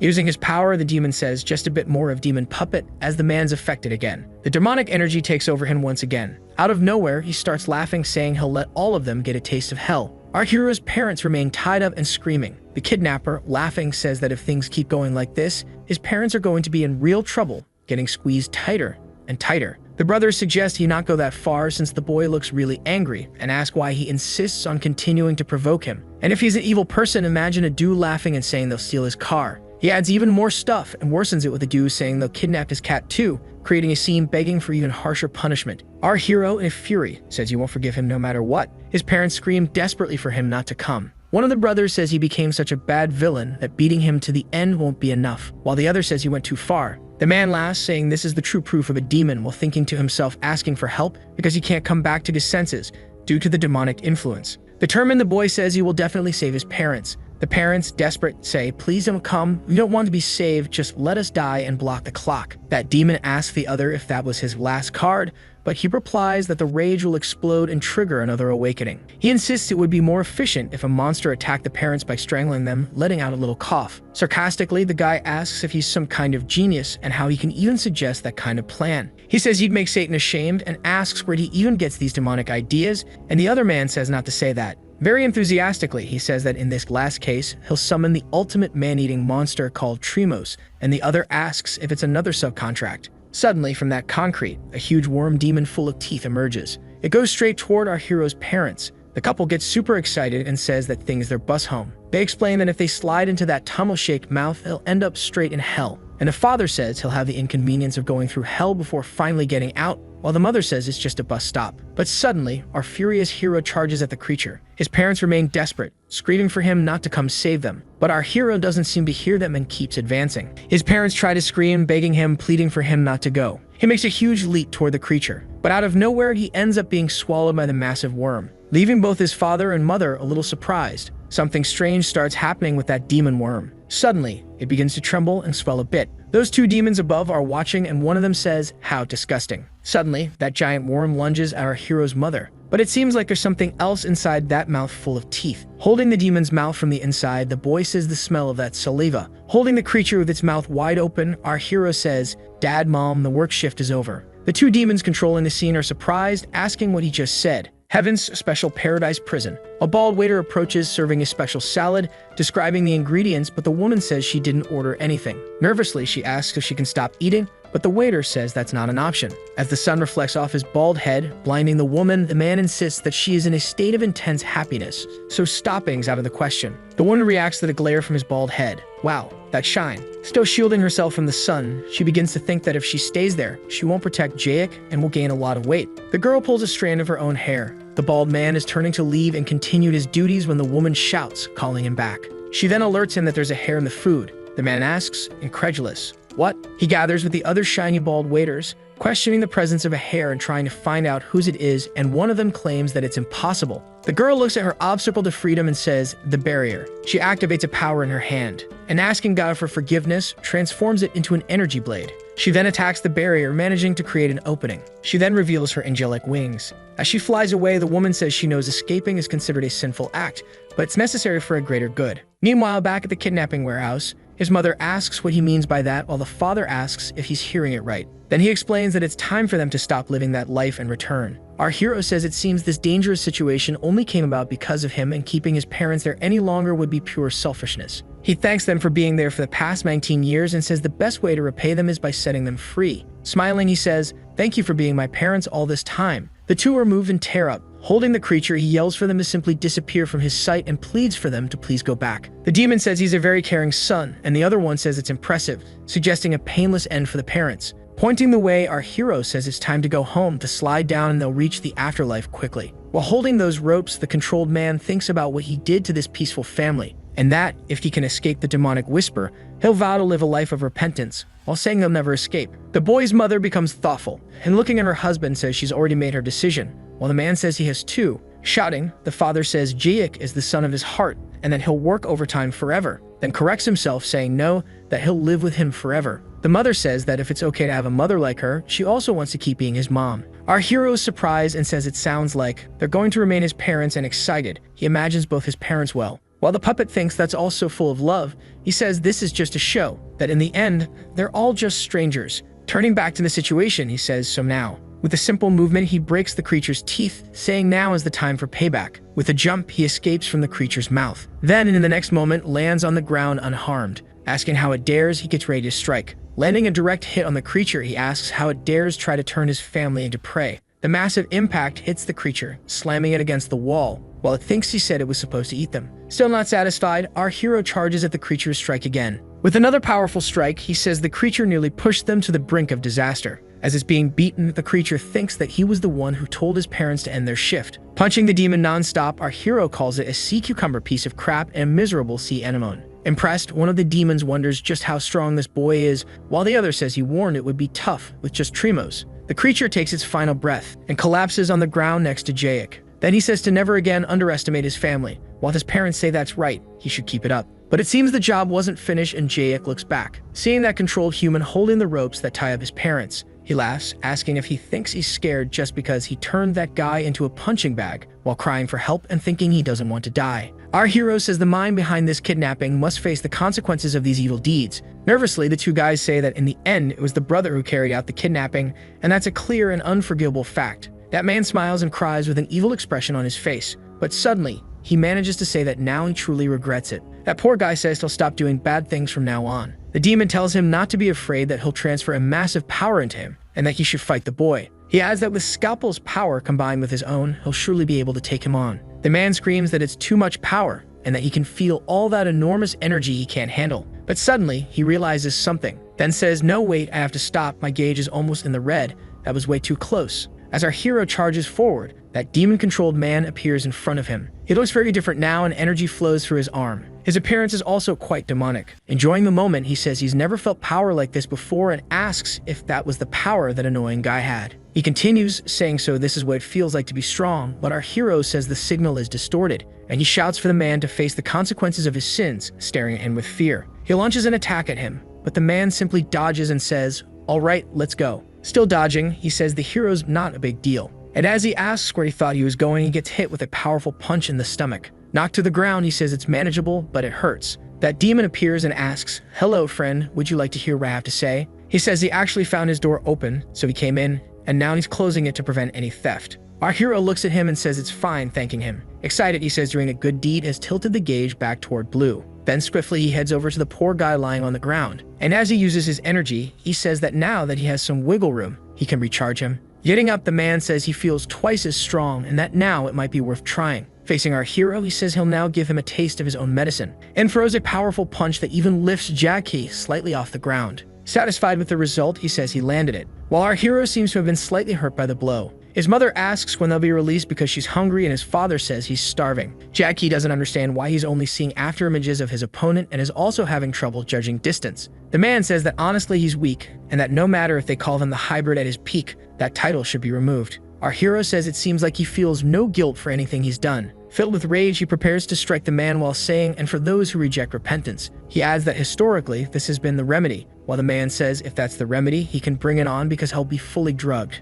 Jackie says this punch is for his mother, but the guy just dodges while saying there was a time you made money by getting hit. Our hero ignores him and says this one's for his father, while the guy keeps taunting that now, even if he wanted to get hit, he couldn't. Now with a kick, he says this hit is for Hana, and mockingly, the man says to leave a little for him. Scalpel asks if the other is seeing this, that the guy is incredible, because he remains unshaken even after taking a hit, and the other demon says it's obvious. He explains that with every failed attack, the surrounding area turns into a vacuum, like a nearby black hole consuming everything, and that if you get within 1 centimeter, your body would be shredded. Besides that, it seems he's ignoring the explosions caused by punches happening behind him, while the guy brags about his great dodging technique. Scalpel asks Azrael what he used, but the demon says it was a minor buff, and that his courage comes only from his ignorance of what's really happening. Our hero wonders why nothing is working while the guy mocks him, saying he's right there and asks where he's aiming. Then he says that for pests historically, pesticides are better than medicine. But unexpectedly, our hero takes a hit head-on. Being thrown far, the man says that this high school boy can't even hit someone standing right in front of him. He adds that he feels a small amount of guilt,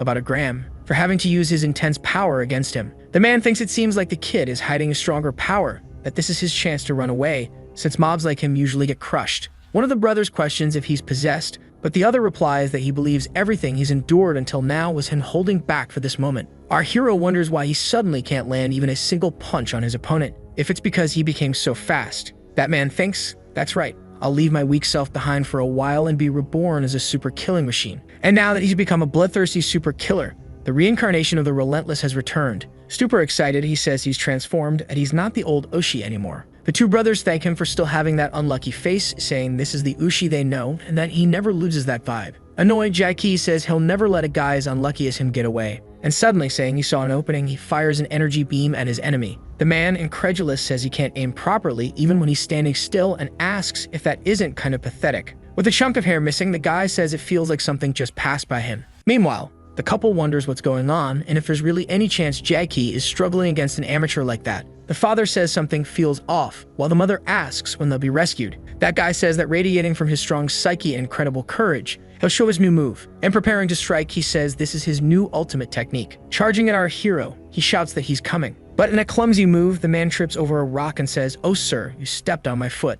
He adds that he just pretends to say that, then circles around the target, and finally charges in with his supposedly powerful attack, but our boy manages to dodge. So the guy says that after this, he grabs his phone and asks his insurance company if the injury he suffered can be covered. Landing his second hit, he says it won't be covered by insurance since the area isn't monitored by cameras. Guess one lands directly on Jackie, sending him flying into the wall. In a combat stance, the man says that was perfect and that he's switching from the self-harm strategy to the insurance scam move. One of the brothers tells him to go for the finishing blow and end it, saying they support this new chapter of his life, but he has to split the money with them. Pulling himself together, Jackie asks what he did to deserve this. The man wonders what that kid could have actually done wrong and says that this isn't his fault. The guy thinks his conscience is too loud and that thinking back, how long did it take for him to become strong? Struggling, our hero realizes he's lost his glasses and starts looking for them. But suddenly, he notices something different about his eyes. At first, he sees the man all blurry. Then in the next moment, sees him clearly and realizes his vision has suddenly become sharp. He realizes that was it. The reason for the blurry image was that his glasses were wrong, and now that he's without them, he can see perfectly. Scalpel realizes that was why he wasn't hitting.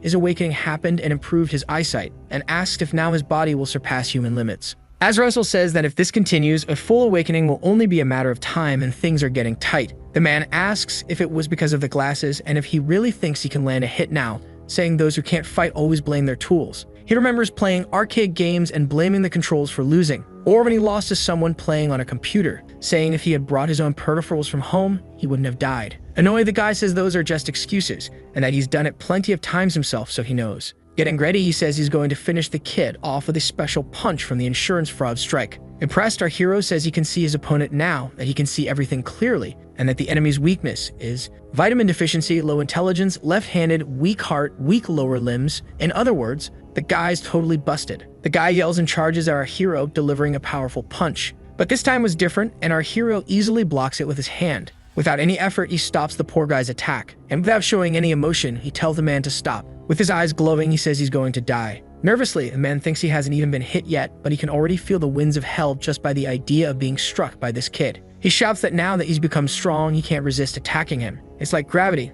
and that now it's a matter of pride and dignity. Returning the attack, Jackie asks the man if he's not even going to ask, if he should stop as he lands a huge slap on the guy's face. As he flies away, the man thinks he was so close, and that he's lucky it was just a slap. The brothers seem excited that the guy finally got hit, saying now they can relax that their brother really needed that. From the impact, the man is launched out of the warehouse, crashing through the roof. The poor guy slams into a building on the street, then starts falling. Crashing onto the pavement, he rolls across to the other side of the road, and finally smashes violently against a wall. Out of nowhere, he starts talking on the phone with his mom, saying he ate well and that he has to hang up because he's in the street and thinks he fought well. He believes he'll be remembered as the human who fought face to face with these monsters and that all it takes to win is spirit. One of the demons says it's quite impressive that he finally achieved an awakening beyond human limits. Our hero notices the demon nearby as the guy raises one hand, and he adds that if he's truly in the process of awakening as a peak hybrid, he asks the boy if he could easily block an attack of that level. Jackie tenses up but stays alert, ready for the attack.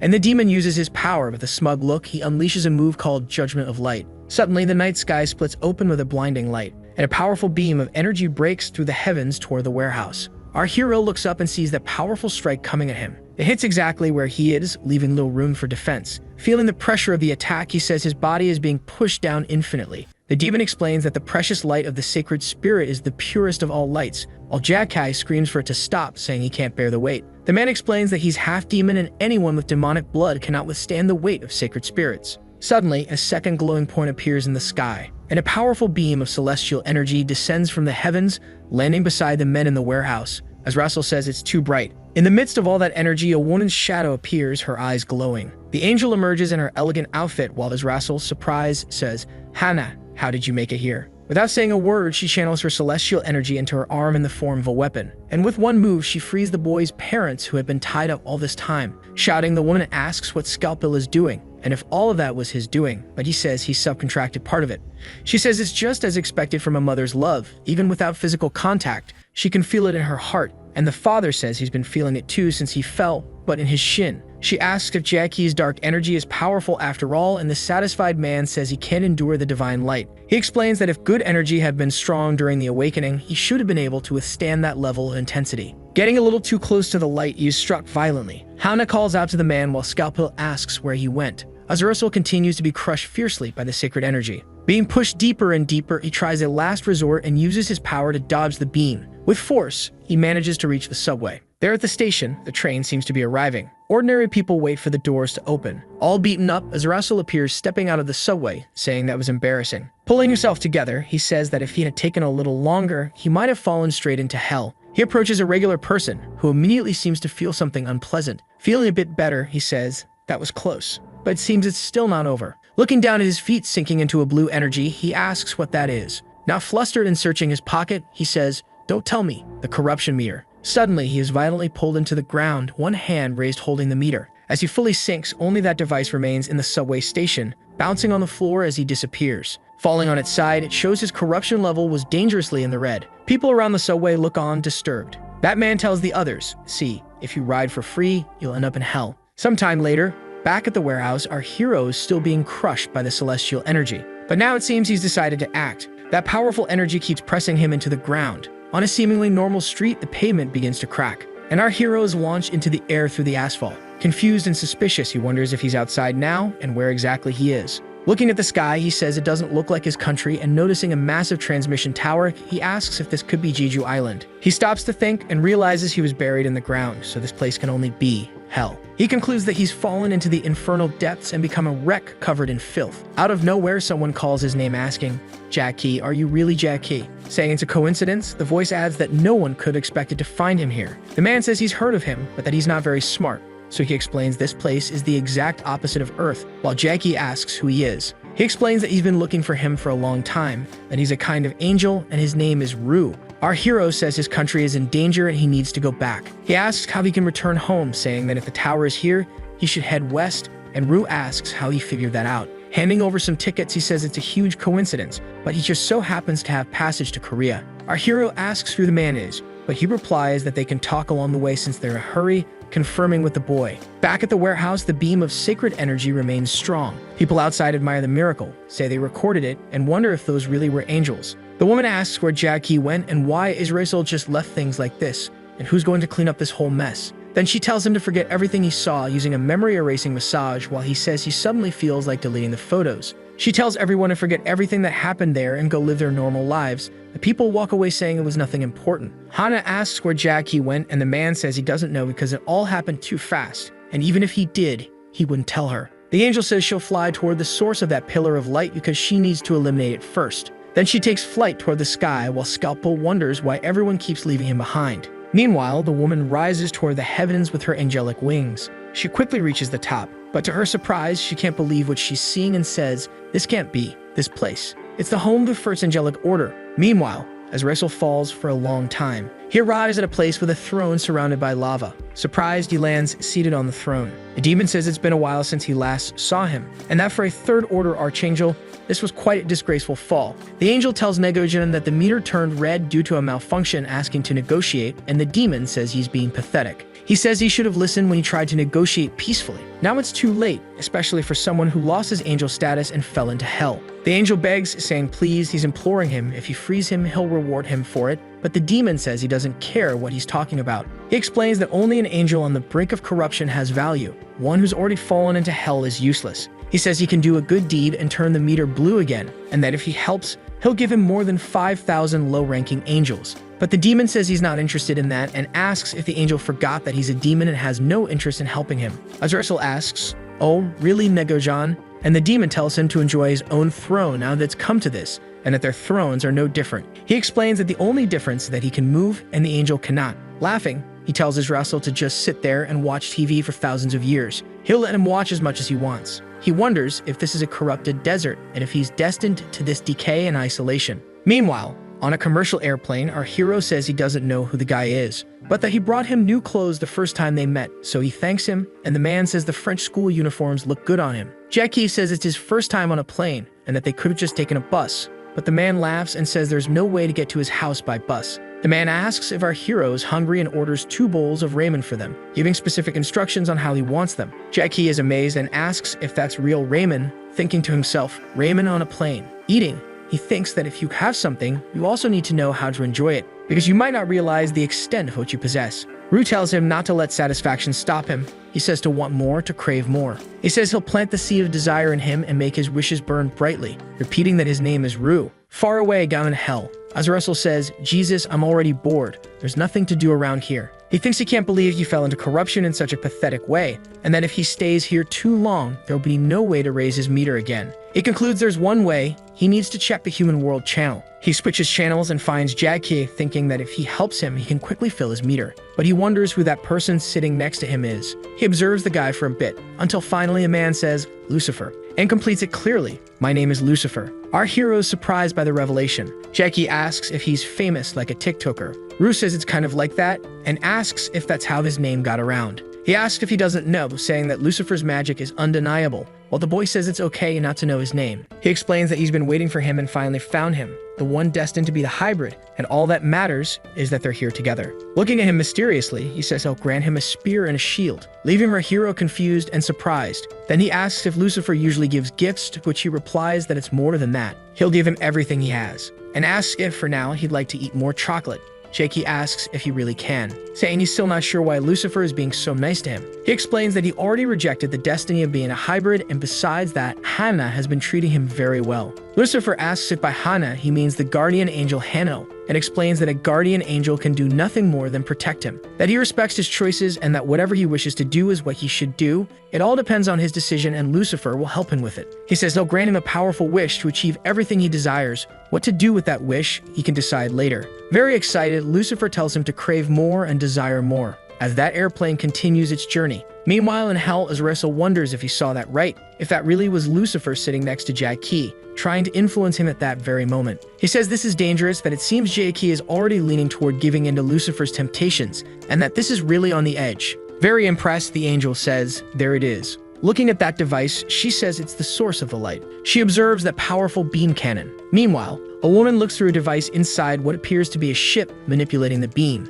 Hannah knocks on the window next to her to get her attention. Waving, the girl says she's an angel and wonders how the woman even knew she was there. The angel politely asks her to please turn that thing off, and the woman inside the ship seems surprised, asking if it's still running. Right after that, the woman shuts off the light beam. The girl says she can't believe it, that she got distracted and forgot about it, and that she's amazed a low-rank angel managed to find her. Impressed, Hannah asks if she's the First Order Archangel Micah. Then the woman says it's been a while since anyone called her that, an archangel retired in this secular realm, and tells her to just call her Micah. The angel wonders if perhaps she is also looking for the hybrid, but the woman says to call her Miss Micah. She then asks about the hybrid, if she's talking about the entity from the legends, and says she's more into dragons, though she doesn't care much for fairy tales. Hannah asks why she used the light of judgment, and the archangel says it was a pact. When a high-rank angel asks for help, they offer it unconditionally. Then she asks to make out if she isn't interested in Jackie, and the archangel replies to call her Miss, and that she doesn't even know who that is. She says her only focus is to find a certain person, the embodiment of evil. She must find and obliterate him. The angel asks if she's using that telescope to look for him, and the woman confirms, asking if she wants to take a look. Hannah asks if that's the legendary device that can find anyone, and the woman says yes, and that she has a soft spot for legendary items. Then Hannah asks if she could use it to find her friend Jackie, who disappeared after being hit by the light, while the archangel questions if he's human. Surprised, she asks if being human wouldn't mean he's dead, and that he must have been completely disintegrated like dust. But the angel says it was a strong attack, yet he endured it, so Micah asks what kind of human he is, and adds that if he's that resilient, then she might have some interest in him. A bit worried, Hannah thinks she doesn't really like that idea. Sometime later at the emergency medical center, a few rough-looking men walk through the place. Inside, the man who fought our hero is in critical condition. The doctor says the patient needs rest, while the man says he heard that Kilong was seriously injured. The man looks worried and asks him what the hell happened, He looks completely incapacitated. He asks what condition he was in when he arrived at the ER, if he walked in or came by ambulance, but the doctor says it was by taxi. The doctor says the patient opted for the full package of absolute rest, while the rough-looking man tells him to open his eyes. He explains that it's not to bother him since he needs to rest, and the man asks the doctor if he wants to have a long career. Feeling emotional, he says Hyun was always his mental pillar, but now he's in a vegetative state, though the doctor says he's not a vegetable. The man remembers that he became a nationally ranked gangster thanks to Hyun's influence. While facing a man, Hyun would taunt him, asking if he wanted to get beat up, to be humiliated, calling him pigface. Until the man got angry and hit Hyun, saying he had a disgusting face and that he really made him want to punch him. Then the largest and most violent national organization was arrested. And after dealing with the Double Dragon organization, they finally conquered the nation, and they wouldn't have done it without him. At another moment, all of them bow in gratitude and respect toward Hyun. In a wheelchair, he says it's too much noise, that they should just pay for the cigarettes and leave, because this is way too much. He says that, as expected, they're nothing without their Hyun, that he endured and sacrificed for everyone, and now he can't help him. He says he's a man who lived his whole life with blackmail and self-harm, and that they will find the culprit, because he wouldn't end up like this just from a few punches. And that man named Han says they'll definitely get revenge for their Hyun. The angel asks if she sees that guy all beat up over there, and if he's her friend, she says he's just some random guy.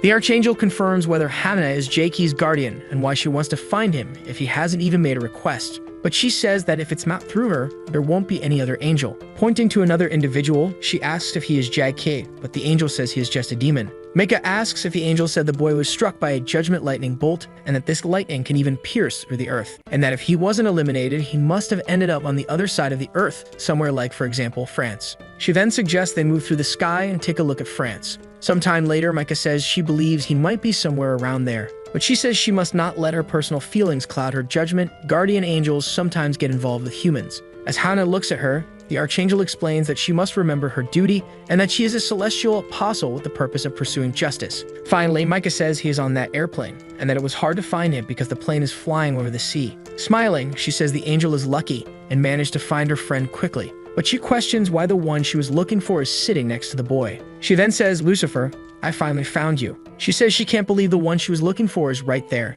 and that in the name of Archangel Michael, she declares here and now. With a massive manifestation of energy, the woman summons her weapons. And flying toward the airplane, she says she's going to execute Lucifer and obliterate his soul. An angel wing and feathers fly through the sky. Azrael's meteor flies through the air with its little wings, landing right in Scalpel's hands, who asks what that is. Through an audio connection, Azrael identifies himself, while the demon says he thought he went diving, but the man says it was a bit too much. In a place where the voices of heaven can't reach, and luckily he left his meter behind, though he doesn't know how this communication is working. He says to pay attention, that he's on a celestial mission to take Jack-K, but he ended up crossing a line and fell in hell. Scalpel says he had planned to send him to hell himself, but that he went on his own and asks how it feels to be in hell. He explains that the problem is Jae-Ki just met Lucifer, while Scalpel says he's his idol and can't believe he met him. Azrael says the next part is important, that he had asked Michael for help, and the demon asks if it's that terrifying person. He continues and says the important part comes now, and that it seems Michael found Lucifer, while the demon asks how that's relevant.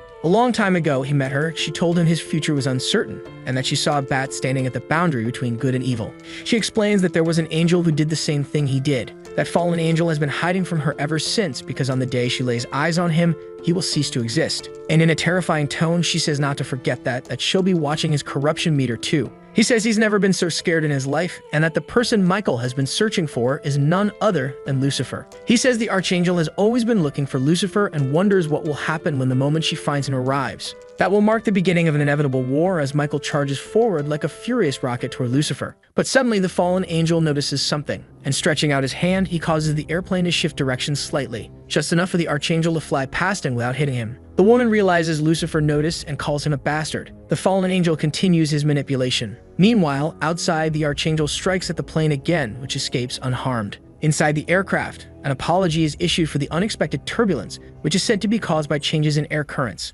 Lucifer laments and says he ended up exposing himself for too long. Outside, Michael uses her sword to focus a large amount of celestial energy, but something seems to stop her from firing at the last moment. Hannah says she should consider the passengers on that plane and whether protecting innocent people isn't an angel's duty. But the archangel doesn't seem to care. She explains that minor casualties can occur during the implementation of justice, and that if they eliminate evil, they can help more innocent people. Hannah becomes tense and says, but Michael says the angel is being far too soft with humans, and that it's an angel's duty to never be influenced by personal feelings. And this is her personal revenge, so she shouldn't try to stop her. On the audio call, the demon asks what's wrong with them fighting, and Azrael says Michael's spear is far too powerful. And the moment it touches the ground, there will be a massive explosion. It could be called a mini Armageddon. This will result in the horrible destruction of 35% of all life on Earth. Azrael explains that when the dinosaurs went extinct thousands of years ago, it was because Lucifer dodged Michael's spear. Scalpel says that although human extinction isn't good for him, it might be a great opportunity to kill two birds with one spear. The man says that because of the increase in his demonic nature, he ended up forgetting the other guy was also a demon. The demon asks why it's called a mini Armageddon,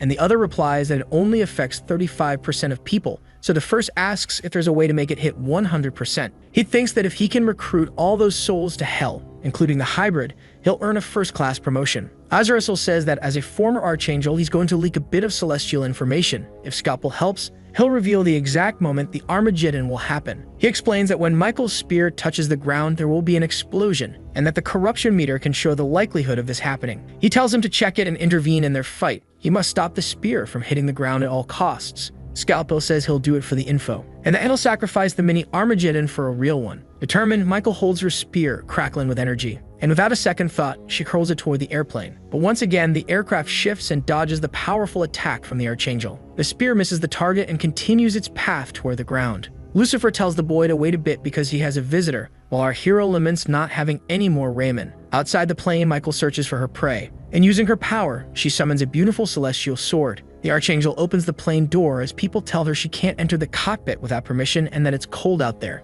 Ignoring everything around her, she yells, calling for Lucifer. Meanwhile, the man, smiling, says it's been a long time since they've seen each other, but she looks healthy and well. Suddenly, something slices the boy, and with a precise strike, the Archangel says they should skip the pleasantries. They're a waste of time. Dodging the attack, Lucifer says that's not happening, because this time he even prepared a farewell. He asks if she doesn't know he can exist anywhere as dust. Furious, Michael says he should also know that the moment she found him, it became his last moment. With an agile move, Lucifer jumps out of the plane and watches it from above. He says he thought he was living just fine without getting caught. Meanwhile, Scalpel flies at high speed toward the battle site. Suddenly, he notices the danger level has spiked to 79% and wonders if he pressed something wrong. Nearby, Michael's spear descends toward the ground at incredible speed. Scalpel keeps watching and sees it rise to 85%, then shouts, "It can't be." That spear continues toward the ground while Hannah dives at high speed after it. Determined, she flies at top speed. Bit by bit, she gets closer to the spear as feathers from her wings fill the sky. Suddenly, she reaches it and manages to intercept the projectile. Meanwhile, Scalpel observes the danger level dropping to 50% now. Micah screams for Lucifer while a flight attendant says the passenger can't leave the plane.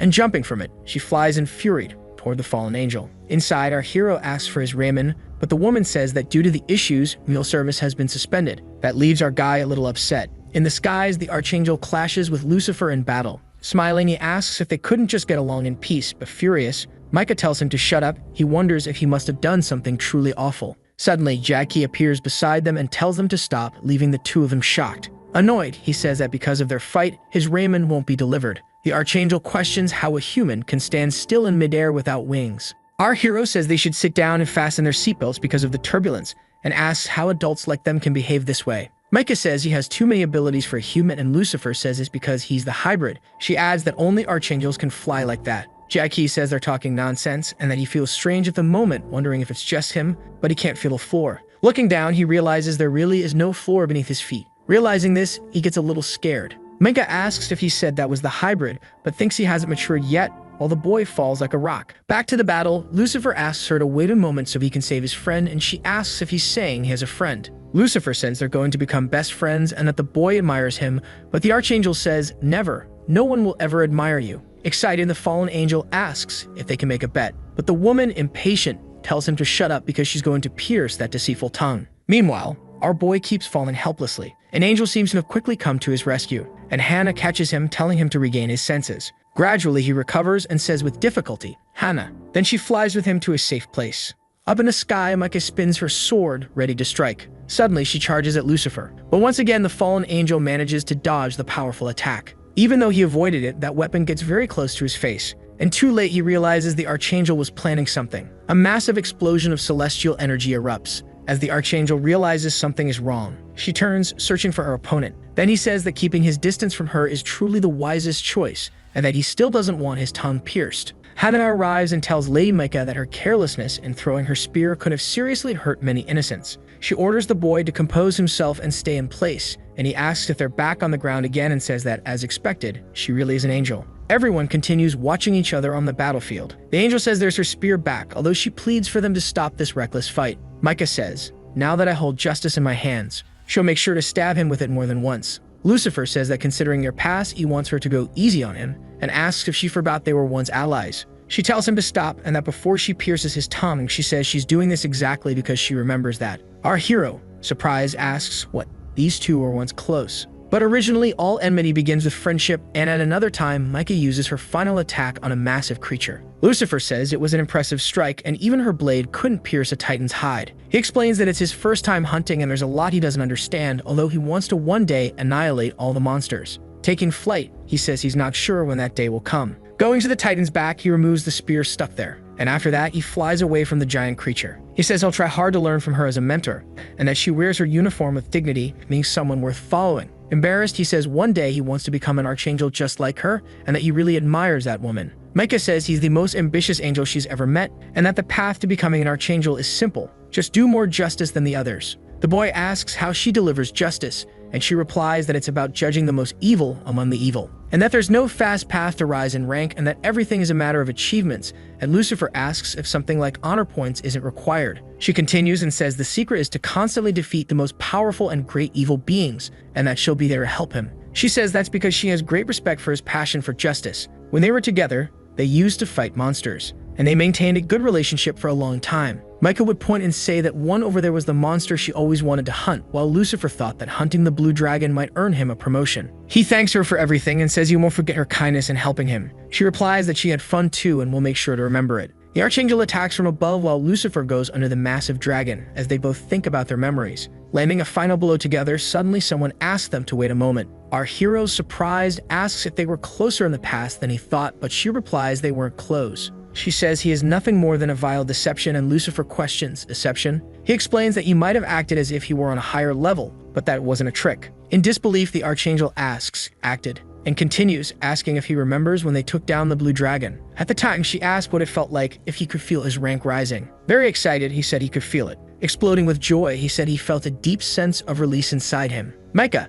a bit skeptical, asks what kind of release that was, because it was very different from what she expected. A red sphere forms with Lucifer inside, and as he points his finger to break it, he says, bound by celestial seals, I can feel my true release happening. He thanks Michael, explaining that the seal placed on him by the blue dragon has finally been broken, and he didn't think he could defeat it alone. The woman watches in disbelief. Thanking her again, he says now he can pursue final freedom, something far beyond being an angel or a demon. He asks that when she returns, tell them he chose the path of a freelancer. Annoyed, the archangel tells him to stop talking, while the boy says she's getting a little too close. Back in the present, he says that talking while fighting makes him hesitate to strike, and says he knows the story, but wanted to hear it again. With irony, Lucifer says that one was a close call. The demon asks if someone is saying his lines and why the meter suddenly spiked again. He adds that if it keeps rising, it'll trigger a small Armageddon. Scalpel speeds up on his way. In a dark corner, Micah thinks it was a disappointment and a humiliation directed at her. She says her self-esteem fell to the deepest point of hell, and her mind was left in ruins.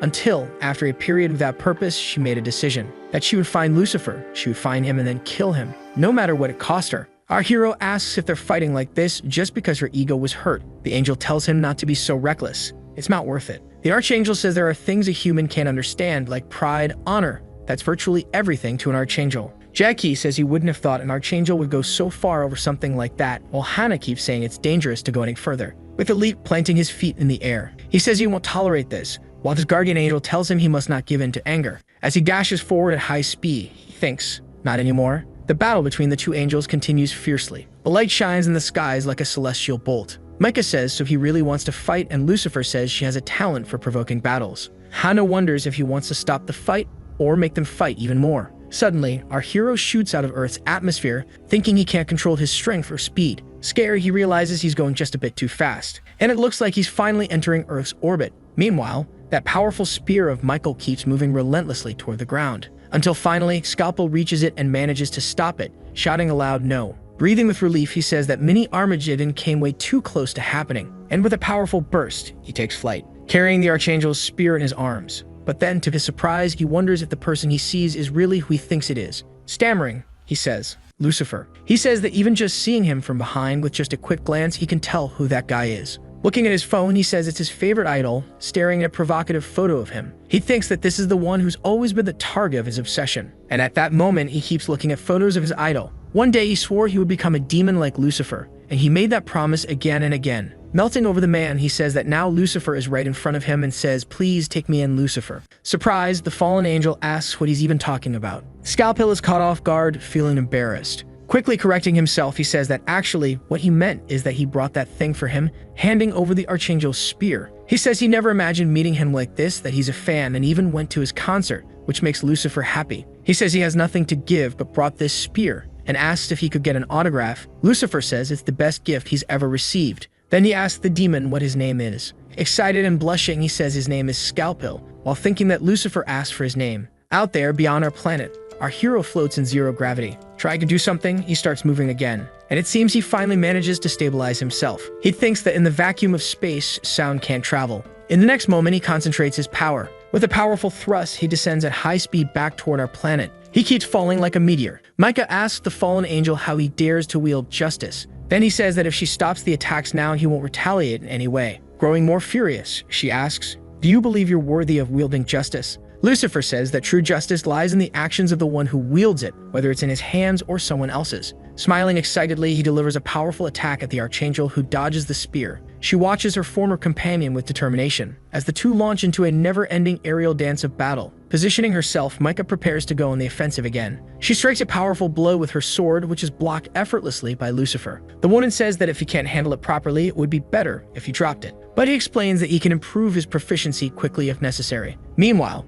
Micah continues her relentless attacks, and with a powerful spin, she strikes Lucifer again, only to see him rematerialize in another spot, saying that if she prefers, she can drop the weapon instead. Out of patience, Micah says that before anything else, he needs to die. At that moment, our hero begins to approach at meteor-like speed. Very excited, he says he has mastered the art of levitating. He arrives shouting for them to stop fighting, while Lucifer smiles and says he will return justice to her, but in his own way, and asks what it feels like to be defeated by her own spear. Micah, exalted, says that justice is not something for people like him to shout about so recklessly. Without reply, that powerful spear flies toward the Archangel. The woman dodges the attack with no difficulty. However, caught by surprise, our hero is hit directly by the weapon as he was shouting for them to stop fighting. The light in Jackie's eyes begins to fade gradually. As he's thrown toward the ground, he hears Hannah calling his name from afar. He keeps falling unconscious toward the ground at high speed, but his guardian angel dives after him to save him. Hannah sees from afar a dark shadow quickly approaching him too, and Scalpel appears, saying that the spear can't hit the ground under any circumstance and that he needs to stop it somehow. Surprised, Hannah wonders why he's doing this. Straining hard, the demon is almost able to reach Jacky's arm, and with one final effort, what he grabs is the Archangel's spear. Smiling with satisfaction, he says he doesn't want a mini Armageddon, then suddenly realizes he needs to bring it back to Lucifer. Scalpel seems confused and wonders why the tip of the spear has disappeared. At an unbelievable speed, the angel passes by him, saying that it doesn't make sense, even if he helped Jackie proactively. Out of nowhere, up above, the Archangel feels something different. Turning around, she says she can no longer feel her justice. Hannah keeps flying with determination, giving it her all, saying that she's the only one who can save Jack Kai. At full speed, she says this is the most important mission entrusted to her, to protect Jack Kai and ensure he isn't harmed, and because if she can't protect him, that will mean she's not a reliable guardian, and that's why he must never be hurt, that she will save him no matter what happens. Finally, she manages to reach our hero and catches him in her arms. Looking at his stomach, she says it seems to be the spot where the spear hit him, but she realizes that the wound has been healed and the spear's tip is nowhere to be seen. From above, Micah says she understands, and that her justice was absorbed into that boy's body, from somewhere else much farther away and extremely hot. As Russell shouts for Scalpel, asking if he can hear him and why he's not responding. He thinks that if this Armageddon-level catastrophe happens because of his negligence, he'll be thrown into the deepest abyss as punishment. But suddenly something catches his attention as he asks, "What is that?" A mass of dark energy surrounding him seems to shatter. Fallen to the ground, he says his restraints have been undone unexpectedly, questioning why this is happening. He thinks the power of judgment has awakened. Suddenly, a huge column of energy erupts beside him, and a fiery demon asks if he doesn't feel it, and explains that the chains of hell are being undone. Michael's power, the one that condemned them, is weakening, and even though he never gave in through all the suffering, he never expected to be freed so suddenly. Excited, that massive demon says that vengeance breeds vengeance, and continues, saying his revenge on those who judge him will be grand, while Azrael struggles to dodge that giant foot. With a shout, the demon calls on all who were judged to rise and prove they were never wrong. A hand appears, trying to return to Hell's platform, and calling that guy rude, it says this is what we call a close call. A bunch of bizarre demons begin rising from the depths while Azrael feels uneasy. The demon goes on, saying that for those who wielded the sword of judgment recklessly and without evidence, they should now release their deep vengeance. Ignoring everything else, the Archangel says they should continue their fight, but Lucifer tells her wait now, that the time limit is up. Striking anyway, ignoring what he said, she insists there's no such thing as a time limit in the middle of judgment. He tries to argue that that's not what he meant. Looking to the side, the fallen angel tells her to look behind her, because it might change her mind. Suspicious, the Archangel looks back, and stammering, she asks, Titan, why is that giant here? The massive creature calls out Michael and Lucifer by name, saying they are his arch-enemies and bastards. The boy seriously begins to speak. On this day, humanity remembered the fear of being ruled by them. Not understanding anything, Micah asks what he's suddenly talking about, and he explains he can't resist doing a monologue when he sees a giant. Very angry, the Titan calls them damned and gets ready to attack. Dodging, Lucifer says the Titan's mouth has gotten much filthier since the last time they met. He goes on and tells the Titan to wait, and that even if they're not exactly on the same side now, he asks if it's not true that they'd still have allies on the side of the same evil faction. While being hit by a blast of fire, he says that no mercy is being shown. He wonders if the blue dragon has also been released and asks what the hell is going on. Micah explains it looks like they've revolted, taking advantage of the weakened state of justice. Lucifer asks if everyone judged by justice has been freed, and the Archangel says it seems only the two of them judged together. A massive demon appears, saying those old shackles made them appreciate even the simplest freedom, and yet this cannot be seen as a blessing. Shouting, he demands they receive compensation for the years they were condemned as absolute evil, and now it's their turn to judge. Taking advantage of that tunnel it opened, Azrael also manages to escape hell. He says, Old Gomo once sought to begin Armageddon, but was sealed away by conspiracy for exposing the prophecies. Scalpel asks how come someone tried to start Armageddon and adds that it's his duty, while from the other side of the meter, someone talks to him. Meanwhile, Lucifer focuses on dodging attacks from the massive creature. The demon tells his idol that the one in front of him is Old Golmo, the one who brought all the condemned souls from hell to the surface. Then Lucifer asks the Archangel if they judge Old Golmo too. She says no, but that he's taking advantage of the situation to do all of this. The boy says, damn Titan, there's really no need for you to be showing off your shaved armpit. Ignoring what he's saying, the Titan lands another powerful blow on the fallen angel. But once again, it seems he only hit smoke. So in a fury, he strikes the ground. Lucifer says that even if she wants to judge him later, they should form an alliance now, because if they combine their forces like before, they can defeat them. She says that she will then take a pause in his judgment, but that she will never form an alliance with evil. She continues, saying that even though she is without justice at the moment, she will carry out this judgment with her own determination. And determined, she charges toward the massive creature. Surrounded by celestial energy, she flies while dodging the Titan's attacks. Circling its head, she makes a cut on its neck. The Titan, crying, asks why she targeted that spot, and the Archangel says it was instinct. And the Titan says that whenever they see a giant, that attack becomes instinct. Meanwhile, Lucifer says, if Michael went to face the Titan, that means he has to deal with the blue dragon alone, and this one is difficult. Down on ground level, Hannah holds her hero while seeing a horde of demons running toward them. She wonders why the hell's hordes have risen to the surface. She starts yelling for Jackay to wake up, but all our hero does is let out a groan. In almost complete darkness, he asks, what is this? And someone from afar says, my baby. He asks who it is and says he's not a baby, maybe something less, but he's at least old enough to have a motorcycle license. The voice keeps saying that by a twist of fate, she finally had the chance to meet him. Our hero asks if it couldn't be, and stammering in surprise, he says it can't be that she's his actual. Jackie asks if it could be that she's his mother. But suddenly someone says no spicy pork, and our hero seems confused. The voice continues saying spicy pork with rice. And back in reality, Jackie mumbles, spicy pork with rice. Out of nowhere, he jumps up shouting, that's it, spicy pork with rice. Hannah says he woke up and thanks the heavens, saying that the magic word worked. He asks if she knows who he saw in his dream. Then the woman says yes, she knows, but now is not the right time for that, because there's this group of troublemakers coming their way. The great demon says for them to clear any obstacles in their path, that nothing will stand in the way of his mission of vengeance. Jackie asks what these terrible deformed creatures are and if they should take them down, but the angel tells him not to judge by appearances. She says there's no reason to fight these beings because all of them were victims of justice, as everyone knows. As she says the word justice, our hero's chest begins to shine brightly with celestial energy. The boy says he can feel a burning desire inside him to judge them all. The Titan curses the Archangel and asks what he did wrong, while Michael replies that she holds no personal grudge against him,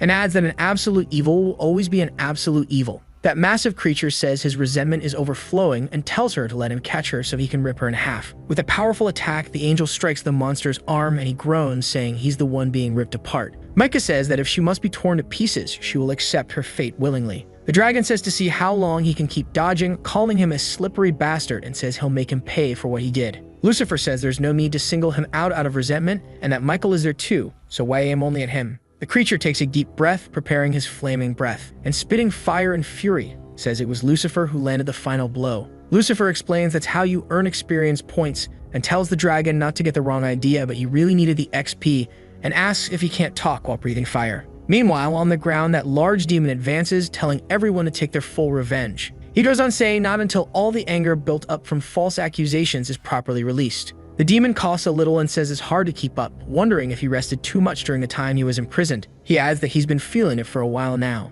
that there's a rat following him, and out of nowhere, Azrael appears. The man launches an attack, but the creature is not hit. Then the angel wonders if the demon noticed. Kicking the angel away, the creature asks if he thought that kind of trick would work on him. He asks how long he's been following him, and says they have no mutual interest in one another. Composing himself, Azrael says that, as one can see, he can't exactly be your everyday angel, but even so, he continues that he's still an angel, and that he still has duties as such, and that seeing such a rampant criminal might have brought back his sense of duty and responsibility. Aiming at the demon, he fires his weapon at him. The creature says he sees no reason for them to fight and no reason to be labeled as a criminal. He says it's the sin of having escaped from hell, and as an angel who witnessed it, Azrael can't just ignore it, even if it has nothing to do with him. Then he asks if he followed him all this time just because he escaped from there, and says he won't accept being called a criminal just for being a demon and not an angel. Reloading his weapon, Azrael asks if that isn't inevitable. He explains that there's a fundamental difference between angels and demons. The good deeds of angels are praised, while the wrongdoings of demons are punished.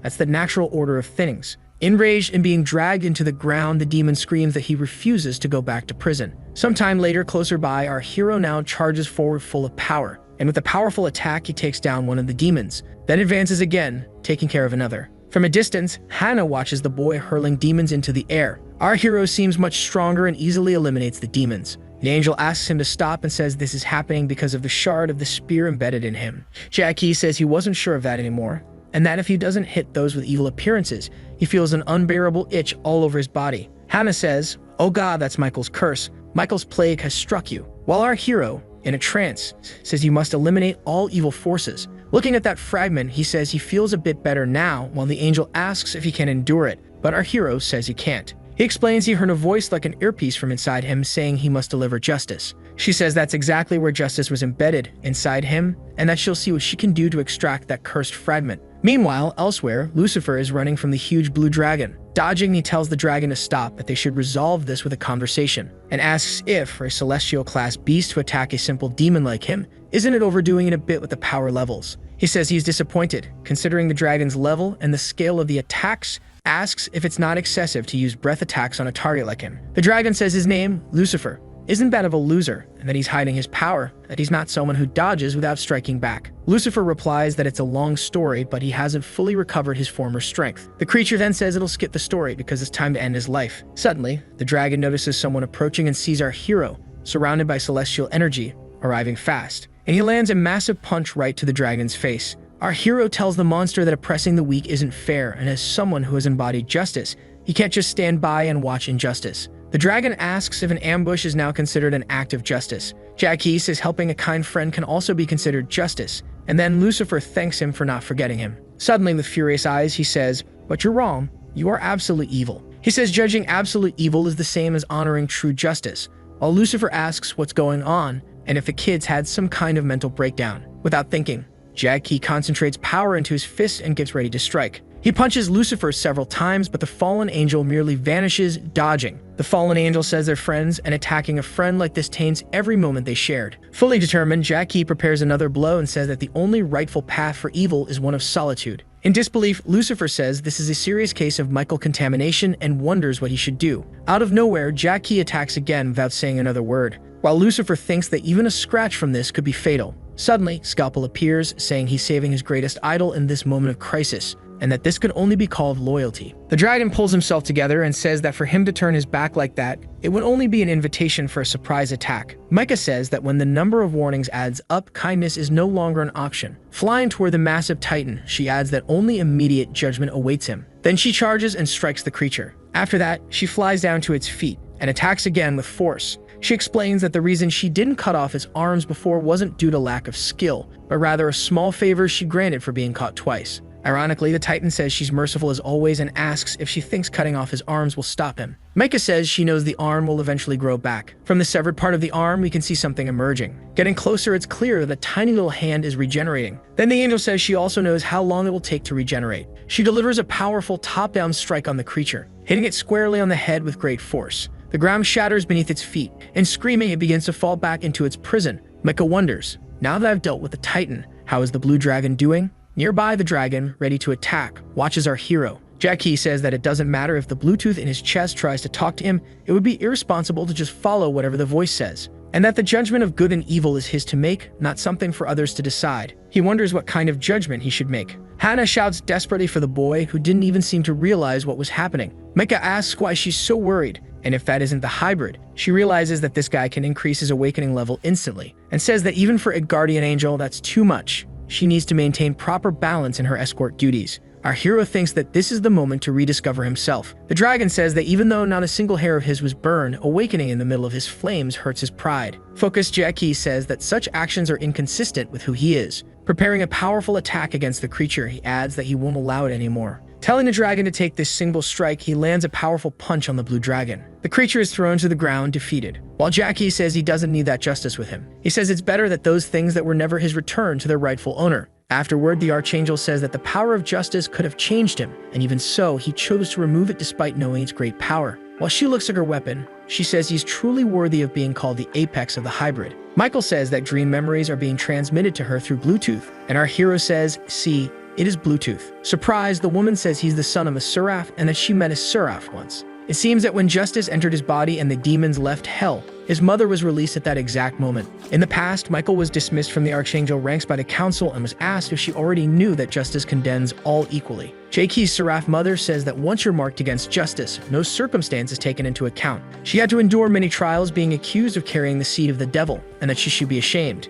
She said that no matter what they said, she would have that child, and that she never regretted having that baby. And Michael asks where Belle went because it seems like he was avoiding responsibility, even though he was the father. Then the seraph says she deeply regrets letting that bastard disappear, and asks if Michael wasn't recruited to find and punish him. She adds that even if it means going to the depths of hell, they need to find him. She orders her to find him and cut off any protrusion from his body. Micah says that for some reason, the High Council didn't terminate the pregnancy, and that's how he was born. But after that, the treatment of the seraph changed. Hannah asks if it was the High Council that decided everything, and Micah says this was a very significant event, leading to the birth of a hybrid. And when they took the baby, a council decided to imprison the seraph in hell, placing the punishment of creating life from an improper relationship upon her. Micah thought the seraph's punishment was unfair, but as an archangel, she couldn't express her feelings like that. She had to judge relentlessly. Our hero says he knows that he could feel it clearly when justice was inside him and that he could sense her duty as an archangel. He asks if they can call it a study trip because it felt like he was visiting the place, and the woman thanks him for understanding. And after that, sentencing the seraph, it seems the council decided to abandon the child and she was sent to grow up in the human world. Jackie says he never thought of himself as abandoned, especially since he had good parents who raised him well. He says he's never seen his biological parents, but they don't seem to hold much importance in his life, and that the most important thing in his life is his life itself. Suddenly, he asks what time it is now, since there's a time difference there, so he needs to go back quickly, and the archangel asks why. Desperate, he says he needs to go to school. Micah asks why he needs to go to school, and Hannah says that in the human world, if you don't go to school, you're not treated like a real person, and Jackie runs off in a panic. The woman asks him to wait because Lucifer will definitely come looking for him again, and in that case, his habitat becomes the best place for her to keep watch. Surprised, our hero asks what she means by that. Sometime later at school, the teacher tells the class there's a new transfer student, and she introduces herself as Micah. Jackie says his guess wasn't wrong. Now there's another weird transfer student. Pointing to where our hero is sitting, she says she'll sit there. Asking if the seat is taken, she says she prefers to sit in a corner, and Jackie says it's Scalp Pill's spot. But she asks if he shouldn't be away for a while, chasing after Lucifer. Something flies by quickly, and someone says it looks like they're out of range. Lucifer says he appreciates the altitude, but asks why he was taken somewhere so cold. Scalpel says that mountain is the border between heaven and hell, hard to detect. Then he says it's an honor to save his favorite idol. Shivering, he says it's cold. Scalpel says Lucifer has been his idol since he was a kid. But he admits he has some doubts and says he'd like to know if he's really the same Lucifer he admired. He says that during a fight he seemed very cautious, or maybe he lost his strength. In that case, he wouldn't be the same Lucifer he once was. In disbelief, Lucifer asks if he really looks weak enough for someone to doubt him. He makes a quick hand gesture, and a huge explosion happens where they are. He asks what he thinks. Isn't it a bit warm? And says he brought a bit of hell's fire for the fan who doesn't trust his favorite. Scalpel says it's really hot, and Lucifer explains that his power is sealed elsewhere, so he can only show that much. He says his power is locked under a condition to exchange it with another power of equal value, so he's been thinking about that. Lucifer says, if I take a power far greater than my own when I go to reclaim it, will I receive power of the same proportion? And that's why he needs the hybrid. So he asks the demon to help him, and Scalpel says he really is the trustworthy demon he admires. Lucifer says the demon felt disappointed, but he replies that he's taken it back, saying Lucifer has always been his favorite and always will be. So they'll lure the hybrid to the place where they'll obtain the equivalent power, and Lucifer says the one sealing his power is Baal. A teacher greets the students, says yes, he is the teacher, and that he won't take attendance today because he trusts all of them. Micah asks why he trusts people so easily and says it's unfair, and Jackie explains that's what being a teacher is. The old man goes on and says Scalpel seems to be missing and asks if maybe he's just late. Suddenly, Scalpel answers, saying he's here, and the teacher says if he keeps pretending to be absent, he'll get marked with a tardy. He says he changed seats because he wanted to be friends with the others too, and the teacher asks if everyone's seated now. Scalpel remembers Lucifer passing him the ability to turn into dust, so he can use it to help bring Jack Kai. All thrilled, he asks if he's receiving this secret technique personally, and says he's one lucky fan, and Lucifer says it's nothing special. He explains that he can't get close to Jackie because of Michael and tells Scalpel to settle like dust and become his substitute. Then the demon says he's a man of opportunities and tells him not to worry because he's definitely going to seize this chance. Now in his place, something catches the man's attention. He sees our hero and tells himself that now he's part of a new mission, so he can devote himself to worshiping his idol. Then the teacher continues and asks why Azrael isn't there yet, wondering if he left the classroom. To everyone's surprise, the boy enters saying, yes, I'm coming. Smiling awkwardly, he apologizes for being a bit late, but says that Azrael has now arrived. He explains that he got the address mixed up, and the teacher says that was a close one for him. So the boy asks if that's his seat, and Michael asks, don't tell me you're. Hannah thinks it's strange that if he were Azrael, he definitely would have said something like that. Woo, that was close. The boy asks if those are his friends and greets everyone, and the girl thinks that the way he talks is also off. Scalpel says the meter is still red, so he's still in hell. Then who exactly is this person here? Meanwhile, the boy waves and asks if that's Scalpel. The demon asks Azrael who deserves more to be in hell, while the boy asks if he's trying to drag him down with him. He asks if the one who was caught and condemned for his crimes should remain, or if the one who sins repeatedly should stay instead. Azrael says that in the absence of a judge, each one must judge for themselves. And with a precise shot at the creature, the boy finally gets rid of him. The condemned demon keeps falling toward hell, but determined, he throws some tentacles toward the boy and says he refuses to fall into hell alone. While Azrael dodges the attacks, the monster keeps saying that both of them are sinners, and asks why only he will receive punishment, while the boy says that sin and judgment are two different things. The angel explains that the wickedness of evil must be met with great retribution, and that this is the principle upheld by those who follow the path of justice. He adds that by following this principle, he has the right to judge him. While vanishing into that sea of fire, the demon says it's not fair. Looking on indifferently, Azrael says the world hasn't been fair since its creation. At another time, in the heavens, someone says Azrael has failed. They say even a guardian angel sent with the upper hand is becoming influenced by human emotions, that he's his brother and he should be capable of handling him. But another person responds that this is becoming dangerous. They ask why everyone is acting like this and if they really need to be worried about remote access. This is Ariel, Archangel, and brother of Azrael. And another person continues, saying someone needs to take responsibility for the entire plan, and ideally,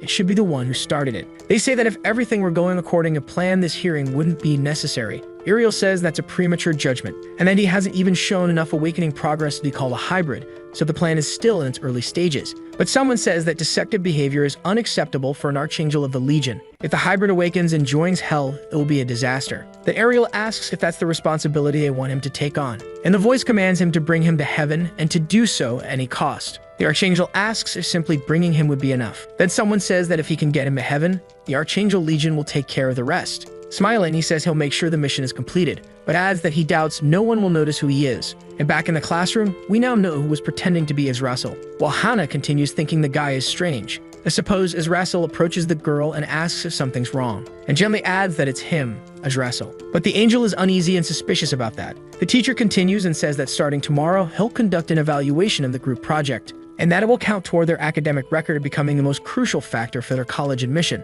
Our hero is surprised to hear that, and tells the girl that a 50% evaluation is a miracle, and she says it's a great opportunity for someone who doesn't study like him. Meanwhile, Azrael asks what this performance evaluation is, but Micah says she doesn't know, though it seems to be some kind of test. The teacher says he'll be choosing the groups and pointing at that group. He says one will be made up of people with weird appearances. Azrael asks if it's a battle group, and the girl says it seems like it is, and that they should switch to combat mode, and that the opponents are probably demons. That he says there's a group that seems to be missing members, and that he's going to form a group with Scalpel as the leader. Excited, Scalpel asks if he's being assigned to form a separate group and not join the others. The teacher answers seriously that yes, he will be the leader. Azrael says that, as expected, they're going up against demons, and the girl says they'll be facing very low-level demons, which is kind of lame for archangels. The demon says he should be on that other team, and the annoyed boy asks the teacher who the others are because he has a name. Then the teacher says, well, Scalpel, Youngta, and Yuji. That girl seems thoughtful about this choice. Then the teacher says that the topic for the performance evaluation will be.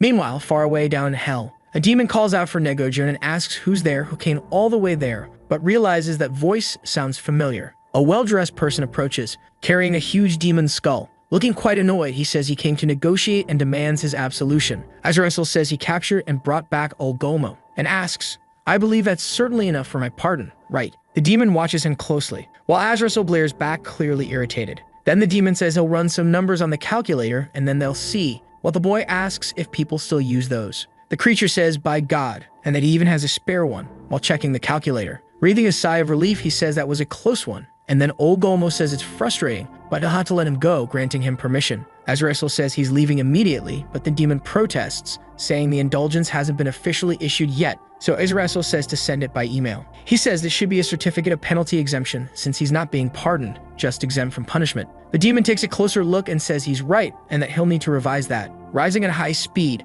Azrael wonders how he could ever forget the scent of paradise. He thinks he needs to revise and review first, as he arrives at a temple in paradise. Then a voice asks why he returns so quickly, and adds that he's also come back empty-handed. Confused, Azrael asks what the hell is going on there. Back in the human world at school, the teacher says that the topic for the students' performance evaluation will be conquering heaven and hell. The two archangels are surprised and ask if these weak humans are planning things like conquering heaven and hell. Then Haman explains that it's not literal, and Azrael asks why he said that, and the girl says it's a metaphor. It means you're your own master. She goes on explaining the essence of good and evil, and what defines that good and evil, and how it affects humans. The teacher says that based on their personal impressions, he expects a presentation, and that they should use their spirit to reach the true meaning of it. Micah thinks this is a test right when she just joined them, and that she hates this kind of thing. And Hannah says even if she doesn't need a pass, they still have to give it their best, and that in the end she's Jackie's guardian, and it's her duty to help him achieve his dreams. The Archangel says it seems she's getting too involved in this,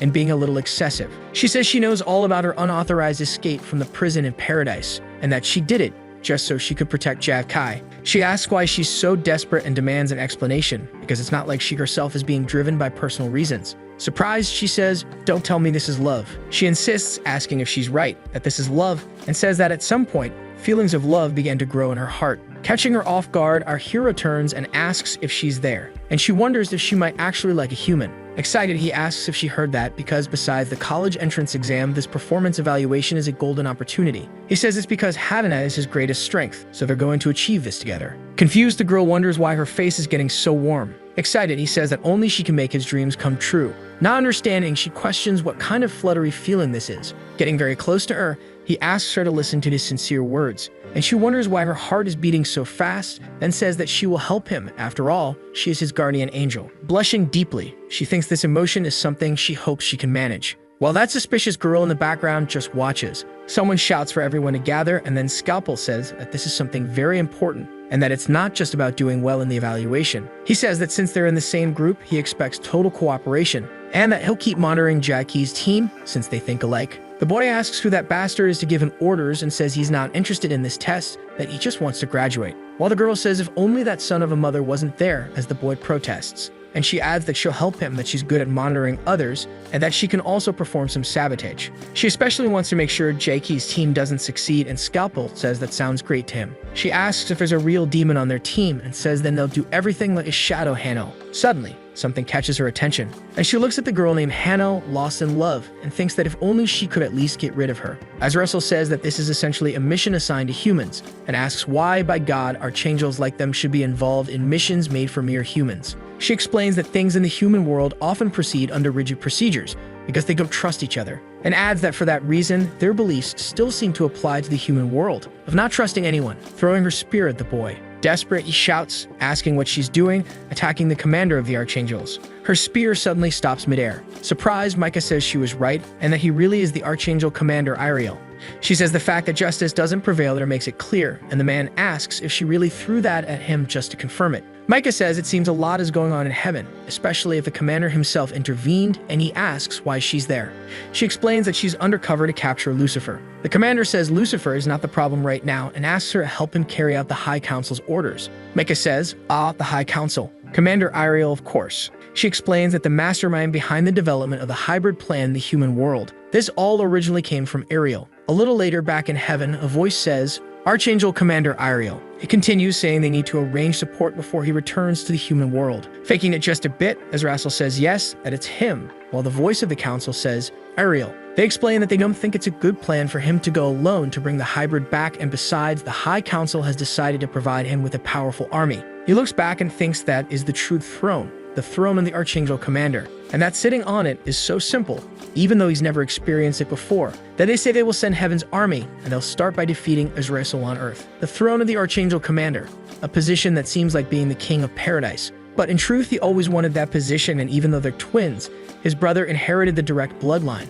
and rose to the position of Archangel with no problem. However, there's only one throne, and he did his best to live as if he didn't care about it. Azrael asks for another match, saying it's fine not to return to heaven right now. He thinks a free life is better than one tied to the throne. But ever since his brother took the throne, he's been tightening the leash on him. He remembers being summoned. And Ariel says that if he's his brother, committing to corruption can't be tolerated by heaven, and asks if he knows that this degrades angels. Azrael says that since he has no throne to protect, he also has no reason to uphold that kind of dignity. The commander then says he'll have to demote him to a third-degree fallen angel and impose stricter restrictions on him. A bunch of missions follow: capture more demons, conquer the third region of hell, bring the remote control, and scrub his back. Someone says he is ordered to descend to the human world and assist the hybrid, then bring him to paradise. He thinks that even though he was ordered to support the hybrid's awakening, now that throne belongs entirely to him. And now he gives the orders. This is the perfect opportunity to seize Ariel's power, and he commands the celestial armies to be sent to seal Ariel, or rather, Azrael. But the council says that he's the one who needs to stop fooling around and hurry up, that he should catch his breath and return to Earth to retrieve the hybrid. The young man asks if he's Ariel, and the council says yes, so to send and go get the hybrid, while the guy asks if that wasn't supposed to be Azrael's job. Meanwhile, back on Earth, someone uses their celestial energy to fly. Our hero speeds across the sky at high velocity. He sees a balcony with a glass window approaching, and with an agile move, he shields himself and crashes through the window, shattering it into pieces. Striking a heroic pose like in a story about angels and demons, he says, "I've arrived." His mother asks why he didn't use the front door, and his father says a perfectly good window just got broken. Our hero says he still can't control it very well. Sitting down, he tells his parents that he has something important to talk about. His parents look a bit curious about it. Then Jackie begins to speak. He says he beat his academic record, so now he wants to set all that aside, and that he gave everything he had on the performance test. His dad asks if he called them in for such a pointless story. He says they didn't have a coupon but still bought premium fried chicken. The woman asks how he can call that pointless because right now that's what matters most to Jack Kai. The father asks why he doesn't just accept his fate as a hybrid and go to heaven instead of all this, and tells him to think about it while eating, over the mother's protest. She says what matters is his opinion and tells him not to listen to his father. He should do what makes him happy. This time it's the father who protests. Our hero keeps eating dinner while his parents argue in the kitchen. What he really wanted to say is that even if he goes to meet his real mother, those two will still be his parents.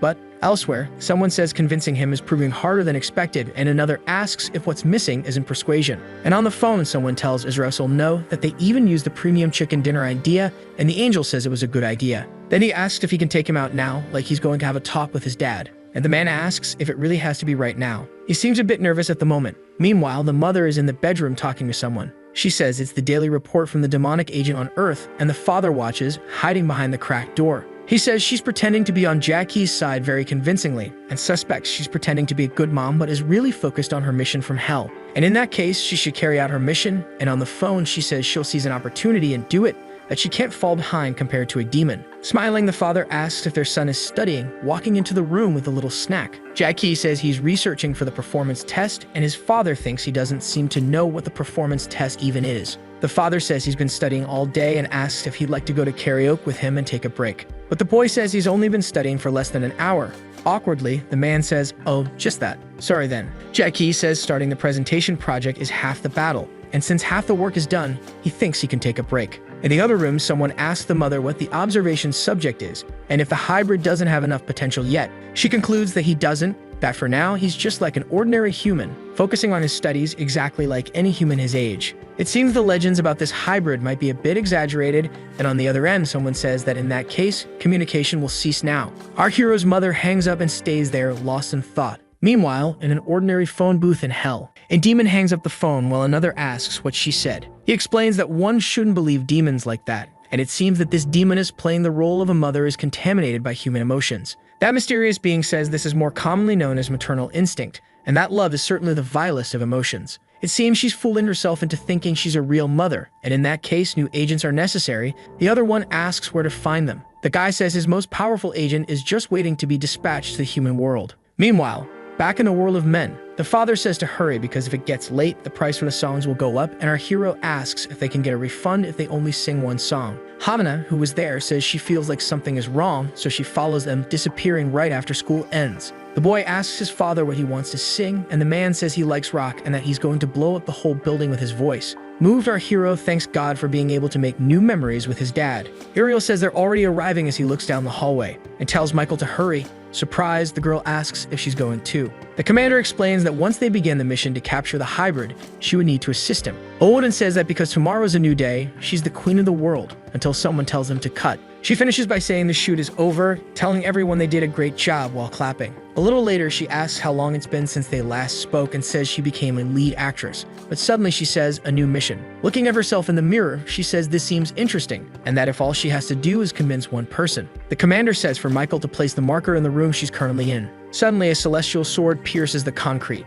Leaving it hanging there, he asks if that's good enough. Ariel says if that is justice, then it must be a very solid foundation. Now the Archangel Commander's seal will be added to it, becoming a perfect beacon, and at the right time they'll make a request to absorb all the light. Meanwhile, our hero's father asks what he's going to sing, and the boy says he'll sing an old song. Suddenly the boy seems surprised by something. Smiling, Ariel says, "Hello, it's been a while. What I want to know if you're happy to see me. Since everyone is gathered here, it was easy to find them." His father asks if he's a classmate, saying he looks very mature and wonders if he's a repeating student. He says the reason he doesn't recognize him is because he's a mere servant, so he must have never seen his face before, and the father asks if his son's friends already work. Jackie apologizes and says he doesn't have much time right now as he's about to sing with his dad. Surprised, the boy asks if Mecha came along too, and she says yes, stammering a bit. She says she never knew karaoke was so popular and asks if he's using that room, but he says she can use it. Then the dad says the mic was changed. The Archangel says that since he'll be taken to heaven soon, he can let him have time to sing with his dad, and confused asks if she wouldn't be. Micah says, "My God, I had the impression of seeing two of you in the same place." With a shout, the Archangel screams his brother's name, launching a powerful attack that hits the man head-on. The powerful strike sends him flying through the wall. He bounces off the surrounding rooftops, and with a loud groan, he crashes into a sturdier pillar. Azrael comes flying out of the building looking for his target. Meanwhile, inside, our hero says that this looks like Mecha's stuff and that she must have left it there. But in the next moment, he sees the light effects it creates and thinks it's really cool. Jake thinks she's a great friend for leaving him this kind of thing. Running nearby, Micah wonders what she should do now and that she can't interfere in matters between brothers. But still, as an Archangel, just standing by and watching wouldn't be proper for Justice, and Justice is calling. Up above, Justice is charged with celestial energy. And inside the room, father and son have fun singing, while our hero thinks that light gives off a vibration effect. Ariel tells him to stop and asks what he is doing to his own family. The young man replies that he is doing this precisely because it's his family who made his life so miserable. Ariel gives him a stern look. While firing his weapons, the young man says it's his turn now. The commander says he knows that kind of attack can't hurt him, while calmly defending against all of them. Azrael says he knows that, but he has something more. Those energy projectiles are being aimed at a spot above the Archangel. Then he concludes that it's enough for a hit, as the commander sees a pile of objects falling on him. A car seems to hit him directly, but Ariel appears beside the vehicle, now looking very serious, and asks his brother if he desires his position. Wielding his weapons, Azrael says there's a chance he could win while his brother is restricted to the human realm, and maybe it could change their lives completely. Meanwhile, inside the building, Hannah enters the room. Micah asks how she got there, and the girl replies that she was just worried about Jack Kai. The Archangel says that's not something she should be concerned about. This is a decision made by the Supreme Council and she should just follow it. She adds that Jackie will be summoned to the heavens by the absorption of light, and it's natural for lower-ranking angels to follow this greater good. Hannah becomes thoughtful about this and observes the room where father and son sing happily. She says she's Jackie's guardian angel,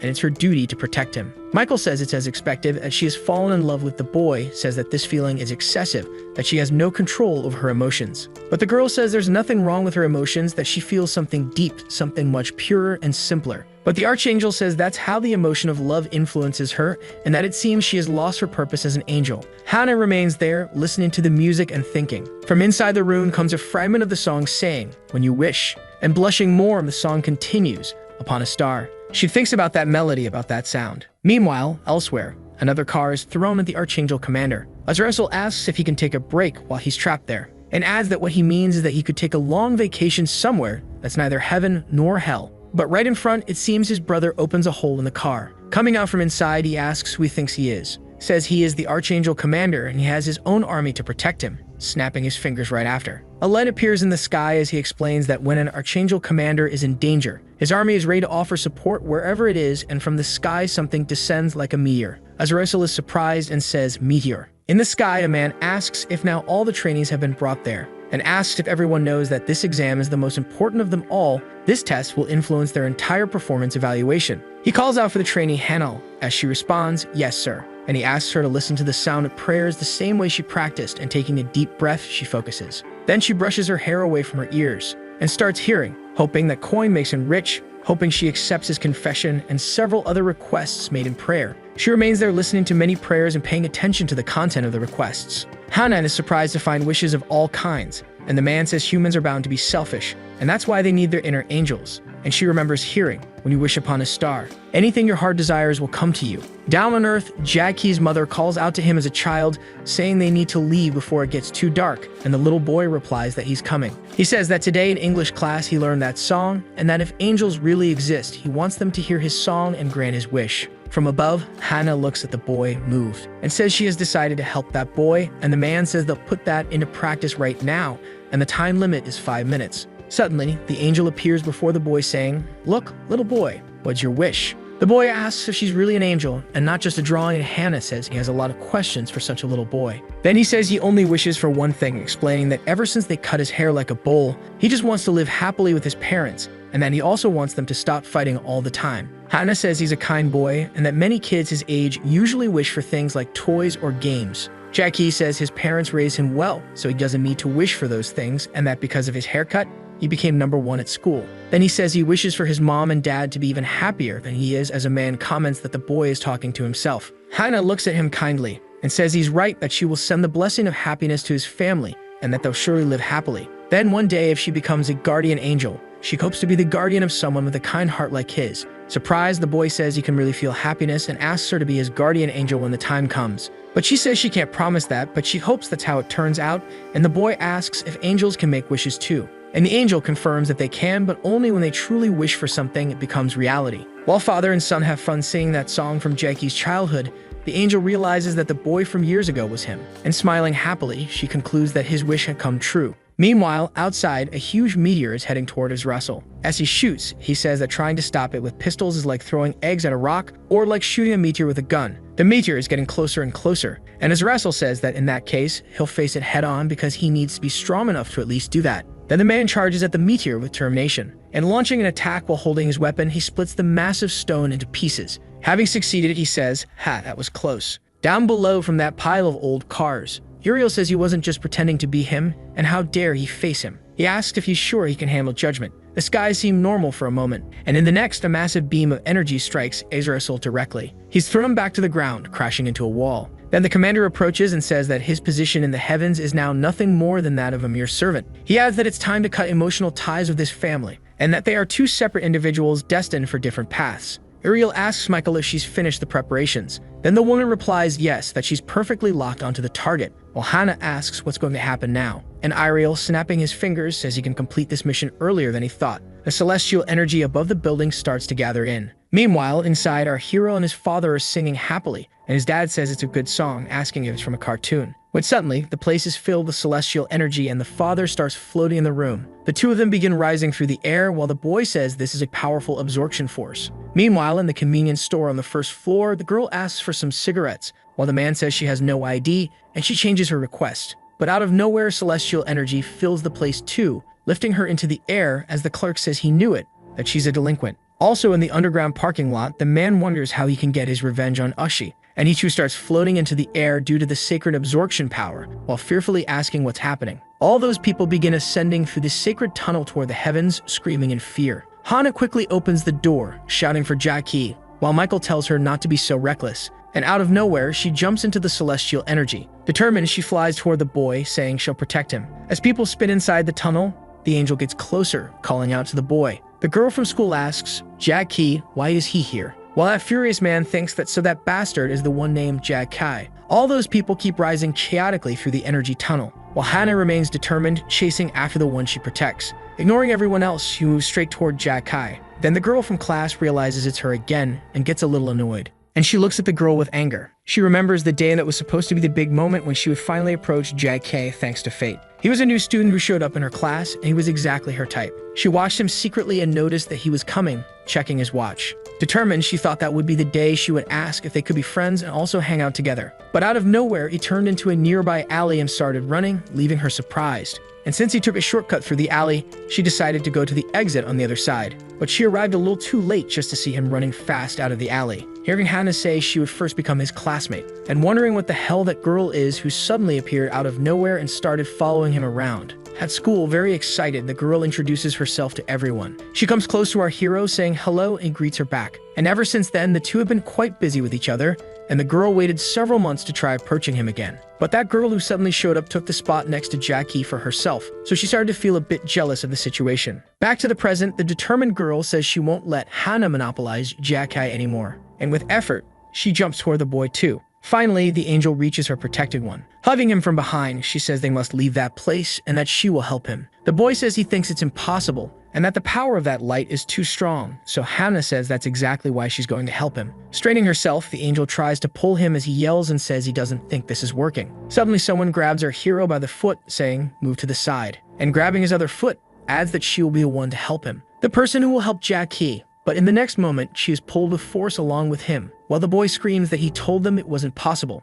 Screaming, he says not to pull him from top to bottom, and the girl doesn't let go of his feet, saying she will help him, and the angel replies that she will be the one to help. Ariel says it's been a while since he had a field mission, but he thinks he actually did a decent job, and that if it weren't for that brat, you would have done it more carefully. Suddenly, something catches his attention from the side, and it's his brother, full of rage, running toward him. He yells that if he fails, then his brother will fail too, hitting him with an impact toward that tunnel, holy light. Ariel yells, no. He says that if they enter that thing like this, they'll both die. Then a massive explosion happens, launching everyone upward. Sometime later, they wake up in a large room that looks like a temple. Everyone looks around, not understanding anything. Our hero looks at his father and asks what happened. When, out of nowhere, a big man grabs him by the head, calling his name. And he asks if he is Jae-ki and if it was him who crippled Hyung. But our hero defends himself, saying he never did that. The man says the guy was like an angel, and ever since he did that, the man hasn't been able to control himself anymore, and Hannah questions whether he's ever put an angel at risk. A voice asks if they are the humans who were caught, saying there are many of them,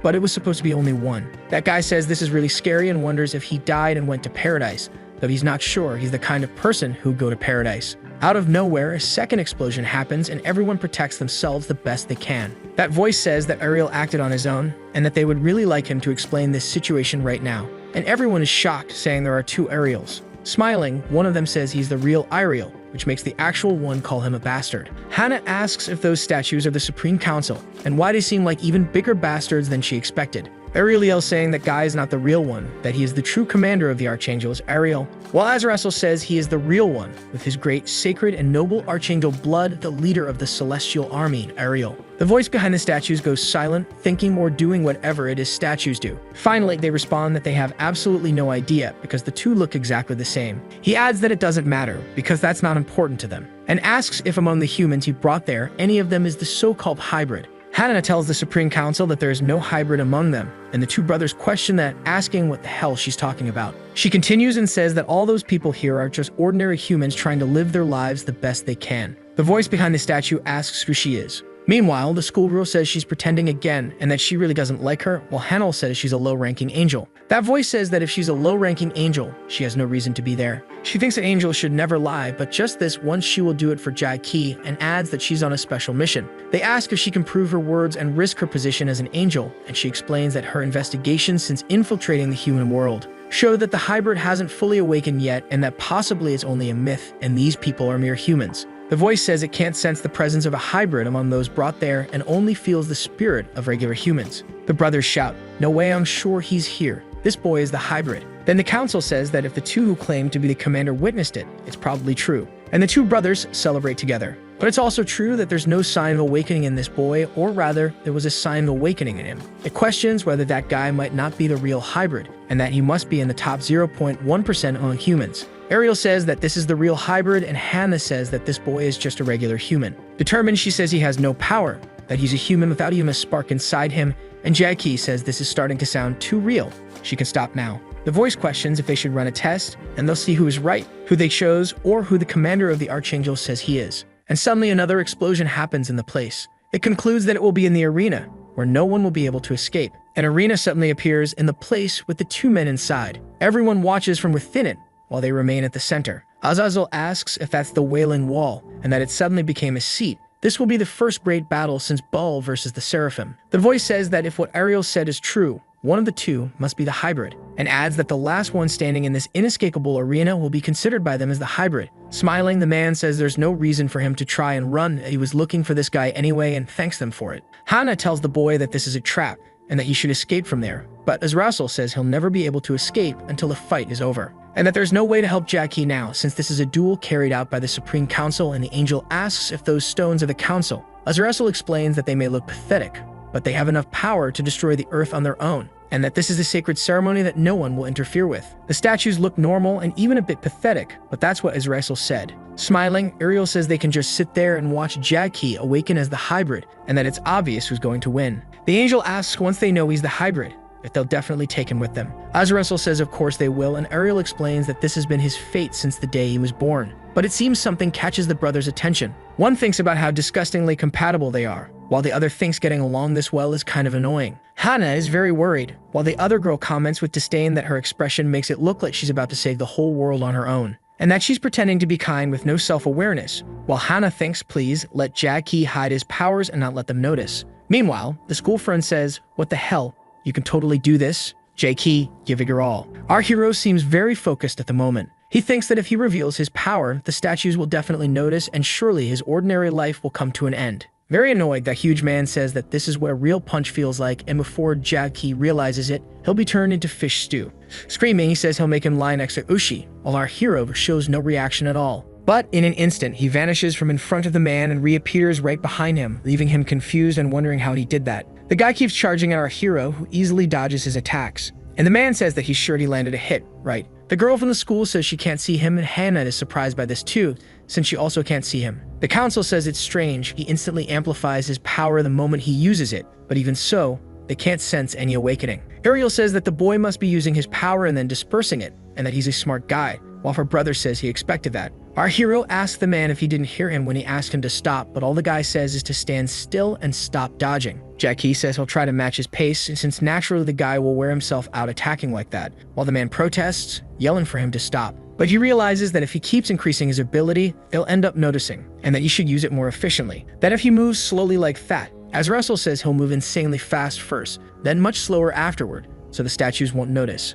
Smiling, Ariel says he's got some good cheating skills. The man says he really moves fast and believes that only Ushi could match him, and his respect for Ushi grows even more. Suddenly, he says the boy left him no choice. he'll have to show his secret technique, one he hasn't used in a long time. He says people might confuse his name for a foreigner's, but his name is Hanma, and he can easily reach him with his fist. Our hero looks a bit surprised at the strike. Han says it was a disgrace and that he was sure he felt the boy's hairbrush against his fist. Hana explains that Hanma was a unit of measurement equal to an outstretched arm, used by their ancestors, and the girl says her father still uses it. Back to the fight, the man says that with special training he can reach 2 Hanma. Our hero, surprised, dodges once again. Excited, the man says he can now feel his clothes. The man gets pumped, attacking and telling him to take these blows, giving them special names. The council says the movements are above human level, but they still can't detect any awakening in him, even with their camera resolution. Azrael asks his brother if he can see that, and he replies yes, while our hero wonders if he's getting tired of this. To an average person, it might look like Jackie is dodging quickly, but to a sharp eye, it's clear he's just casually strolling around.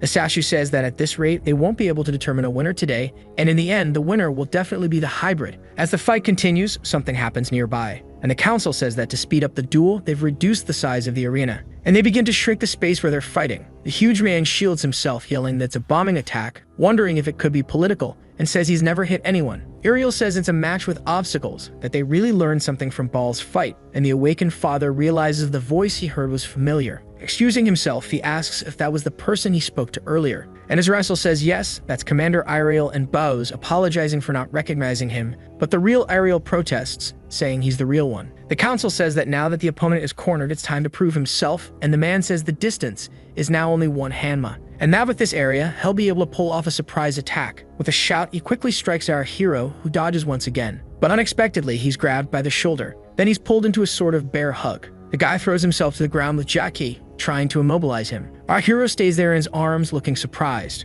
Han wraps his legs around him too, and says the next step is to execute total domination. Excited, the guy says he's going to snap his spine in half. That guy says no one has ever escaped his secret technique, and explains that if he adds just a little more force, the boy's spine won't hold. But he's surprised to see the boy is calm, not moving at all. In fact, he looks pretty comfortable. And he shouts the name of the attack as Pillar Breaker, telling him to taste a bit of his deadly move, which will send him straight somewhere else. He wonders if they're really in a fight and why all he can feel is his warmth. The boy says he won't be able to keep playing with him any longer, and the man, confused, asks if he's been playing with him. Then our hero suddenly stands up with ease, and with a powerful leap, he takes off from the ground, leaving shattered concrete behind. As our hero flies through the air, the man clinging to him screams in fear. He rises up to the height of those statues, stopping right in front of them. He finally begins to speak, saying that he truly is. While the statues remain expressionless after all, they are statues, aren't they? He finishes by declaring that he is indeed the hybrid, and that if they want, he can show them his awakening, and with a massive release of energy, he throws the man backward. Screaming as he falls, the man tries to grab onto our hero's legs.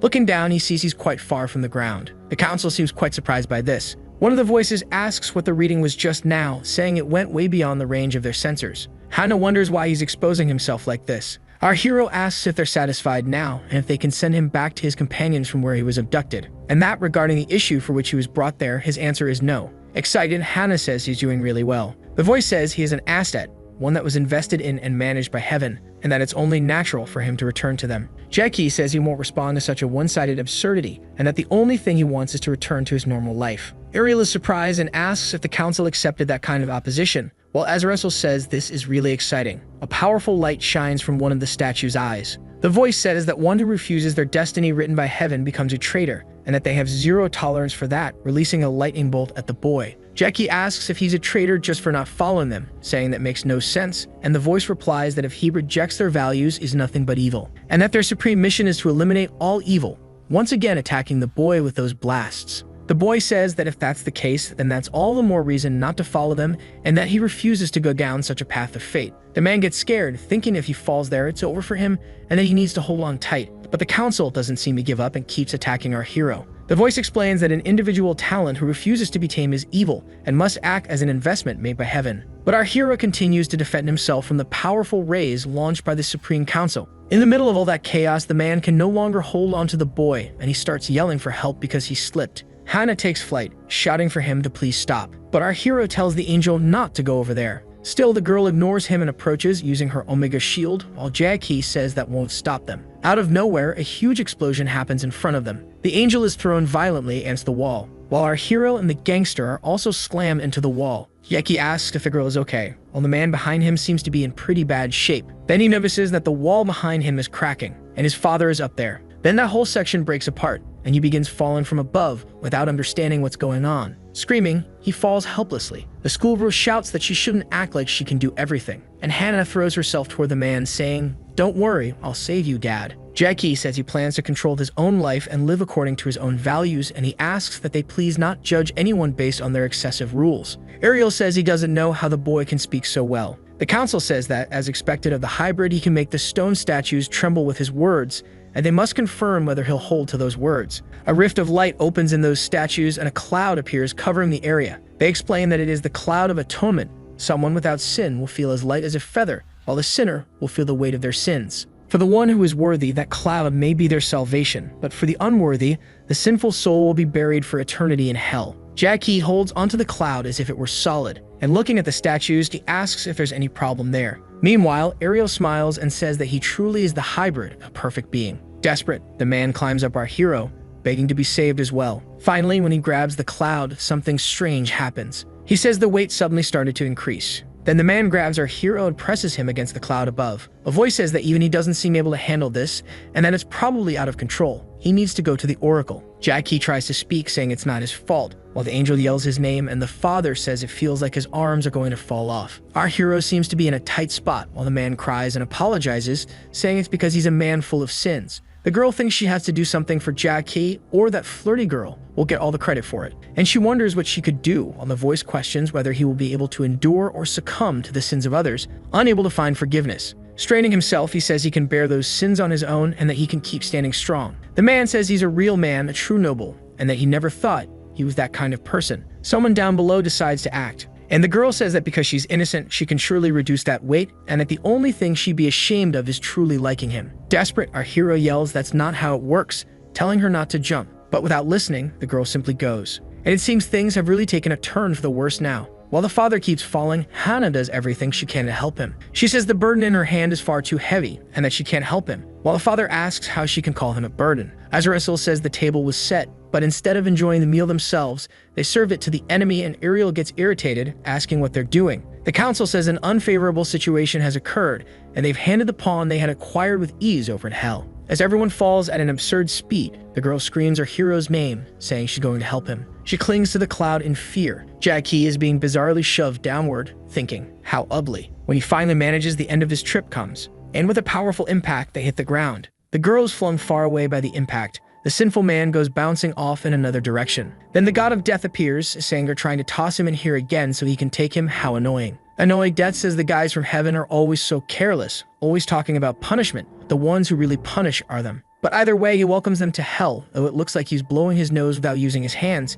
He welcomes the new members. That you can enter hell just by falling like he did. But to become a member, there's a whole ceremony and such, so J.K. says he doesn't want that. Surprised, Death asks, "What, you're not one of those heaven throws down here?" And the boy says no, he's not. The big man apologizes and says he believes this place isn't where he belongs, but Death says he doesn't want him and he can go. She says that place is completely different from heaven, that if you have any condition heaven won't accept, then consider that place to be its complete opposite. Our hero asks if she also wants to stay with him, but Death says instead she wants him to make his own choice. And she adds that this way, heaven will suffer more, that he should speak and she will make his revenge possible. She'll give him the strength needed to punish those who cause suffering in heaven. But manifesting his power, our hero says he doesn't want revenge, that it's not necessary, and if he did want it, he would do it with his own hands. Death is surprised, wondering if that's the energy of the hybrid, and no wonder she wanted to stay with him. Out of nowhere, the man says not to be like that, and that they should stay together. Guys as bad as them, who hit people, should stay there anyway. And he says that in that place he feels more at ease, that somehow when he was up there it was like he didn't belong.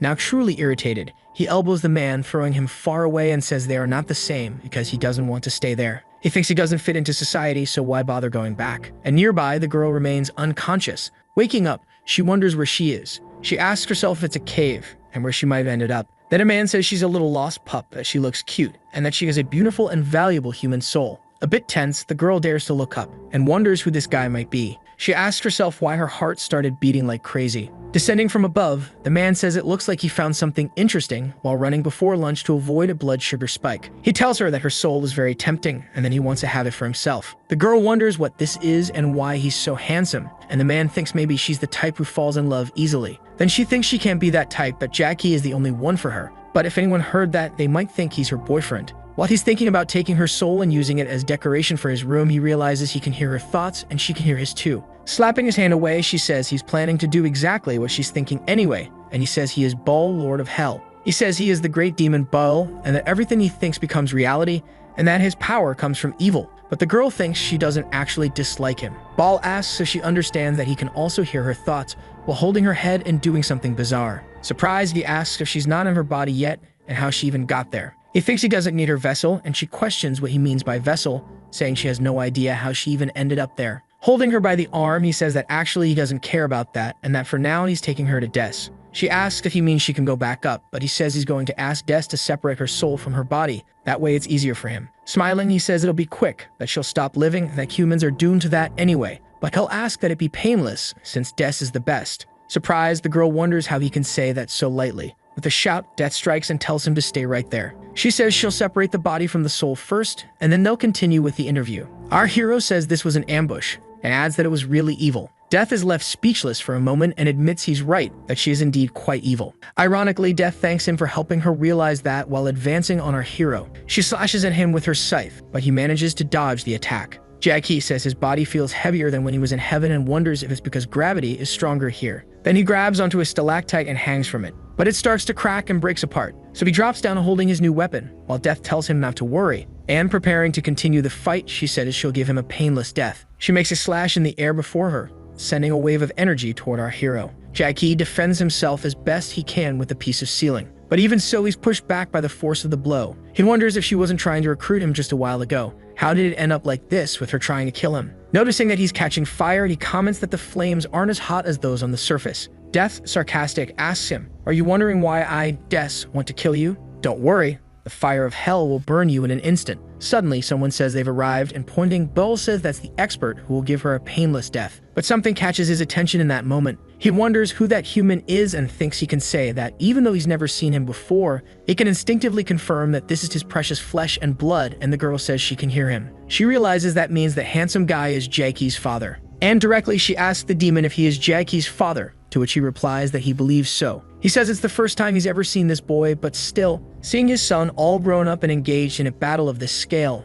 he can tell. The girl says like father, like son, and that she thinks she knows why she likes Jack Kai. Turning his attention back to the girl, he says that's enough, let's deal with her death first. But she questions what about the boy, and he says that if he's his son, he'll know how to handle himself. Bale then calls for Des and asks her to pause the fight for a moment and kill the girl first. But she says she's in the middle of a battle right now, and as soon as she can, she'll respond to him, so he'll have to wait a bit. Ball realizes it's an auto-reply ability to dodge requests she doesn't like, and that her voice sounds so formal. Death keeps attacking, and our hero continues to block each blow, while asking why she keeps trying to kill him. She explains that his talent is locked inside a human body, and that she doesn't want to kill him. She wants to release the power inside him, and that for convenience, she will provide a more suitable body. They've already prepared a vessel for him, and a demon confirms that's right. He says they've been preparing the welcome for a long time, and once they heard the hybrid was coming, they rushed to get the body ready. Gomer says he sent one of the agents to find him earlier, but never imagined he would come there on his own. He continues saying this is the best vessel they've ever prepared, the one with the best physique in all of hell,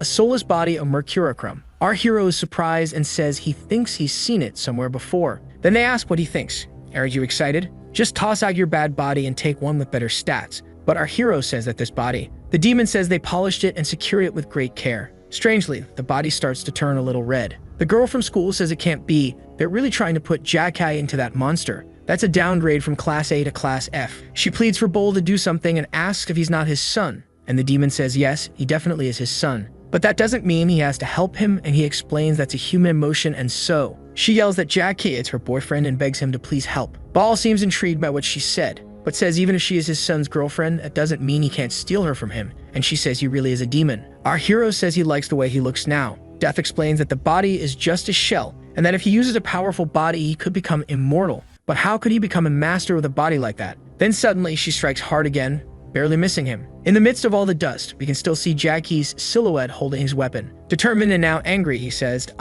Death cuts him off, saying he's about to say something pointless, like how he likes his current body, or that he thinks his human body is better. She rushes past him with a powerful strike, while he defends as best he can. Already on the other side, she asks so, and finishes, asking, "What are you going to do?" As Jackie sees the stalactite breaking in his hands, He looks at his hands and sees all the shattered pieces, saying that actually, there's no need to say anything else. He finishes by dropping the pieces and unleashing his power. Death says she thinks she was right then, and that it's better this way, saying nothing than giving her an unsatisfying answer, and now she'll show her best attack. Then she launches her most powerful strike, but this time it seems our hero isn't going to dodge. He just watches as Death's scythe approaches him with its blade. But suddenly, he notices something. Lucifer is there and wonders why Lucifer is even here. While the man gives a little wave, someone says, "Oh, Lucifer." Jackie says, "That's it. Lucifer's secret technique, and that he's seen it before, and he wonders, what if I tried to replicate it just a bit? Oh, I already did." Death is stunned and doesn't understand a thing. Now from Death's point of view, this is what happens when you're at the perfect distance. She says he's about to see her best attack. And saying take this, she delivers her powerful attack. But something was off and she wonders if she missed. Embarrassed, she says that wasn't her real powerful move and that she was just practicing a few techniques there. But confused, she questions what happened, saying she was sure he was within range, then notices her bones are sweating. Lucifer says he really took the initiative, stole her ability for himself, and that it was honestly impressive. In the next moment, the man simply turns around and starts walking away. While Jackie thinks about the fact that he was even there, Death says she'll make sure she doesn't miss this time. He thinks that if Michael finds out about this, they'll fight again, but he can't get out of there. He feels heavy and wonders what he could do to make the big skeleton give him a break. He concludes he can't stay still and that he's going to take down everything he can, one by one. He says he's sorry and asks her to forgive him. He explains that he's come to the conclusion that if he wants to reach what he needs, he's going to have to use a little violence and hopes she'll understand. Delivering a tremendous punch to Death, he sends her flying into the wall. All beat up, she says that really hurts, that it feels like she's going to die, and that she can feel the pain of broken bones even though she's just a skeleton. Boyle says it's a technique exclusive to Lucifer,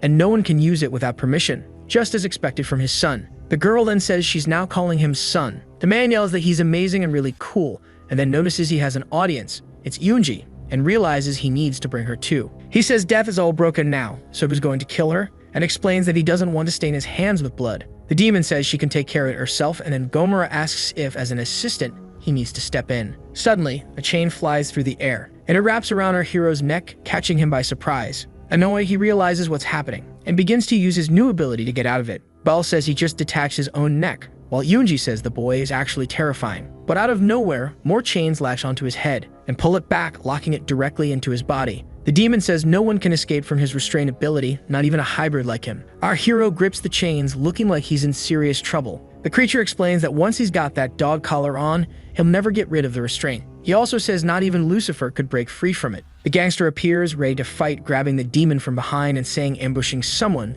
is a dirty move. As he strikes, the man angrily says that since it wasn't fair, he'll ambush him back. The creature asks who he is, and the guy answers that the fight between the skeleton and the hero was intense, so he didn't show up before, but now he's here with Jack Kai. Still furious, the big guy yells that if the demon is really a man, he should fight properly and not do such low moves. Even as an enemy of the prisoner, the newcomer hates that kind of fight because he considers himself a real man. Grabbing the chains, he promises that they'll fight the right time, that now he'll release him so they can fight the same enemy together. However, even using all of his strength, the chains don't even crack. The hero confirms that not even he can break the chains with his power, and the strong guy says that using that kind of tool disqualifies him as a man. The demon replies, "Why do you assume I'm a man?" The two guys start sweating cold. The creature says that they, the kings of hell, have no gender, so now they're wondering what that bald figure even is. He explains that they're hermaphrodites and that they reproduce among themselves. Horrified, the two cover their ears, begging him not to explain. Annoyed, the demon says, "How dare you interrupt me while I'm talking?" and continues while throwing the big guy far, "Since you ambush me like a mosquito,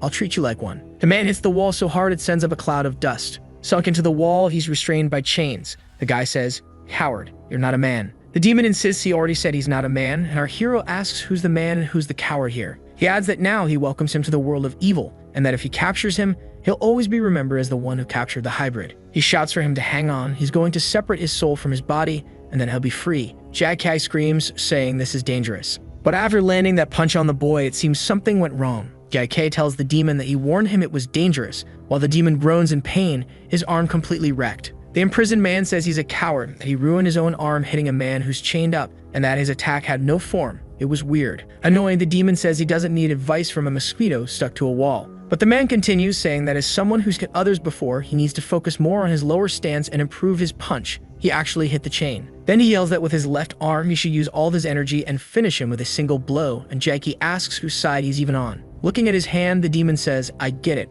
my left arm. He says he'll definitely put everything into this hit, no holding back, and there's no way he'll miss this time. He just needs to unleash his most powerful final attack, while someone off-screen screams, "Ah, no." The monster lands a powerful punch on our hero, shouting finishing blow. And when a core collides with a massive surge of energy, a huge explosion happens. That demon says he'll show him his. But in the very next second, a massive fiery explosion erupts. Our hero is thrown off the cliff by the force of it. Meanwhile, Bull and the girl watch the ceiling crack and collapse. Giving her a not-so-gentle push, he tells the girl it's dangerous here and to find shelter inside the cave. Now inside and theoretically safe, she watches everything crumble outside. The gangster also drags himself into a cave for cover and thinks the explosion must have happened because the guy's a hermaphrodite. From where he is, Jack Key looks up at the ceiling and sees a mountain of debris falling toward him. On the platform near the lava river, piles of rubble form. That creature, the one meant to be our hero's new body, is buried underneath. And suddenly, from beneath a pile of rocks, something begins to move.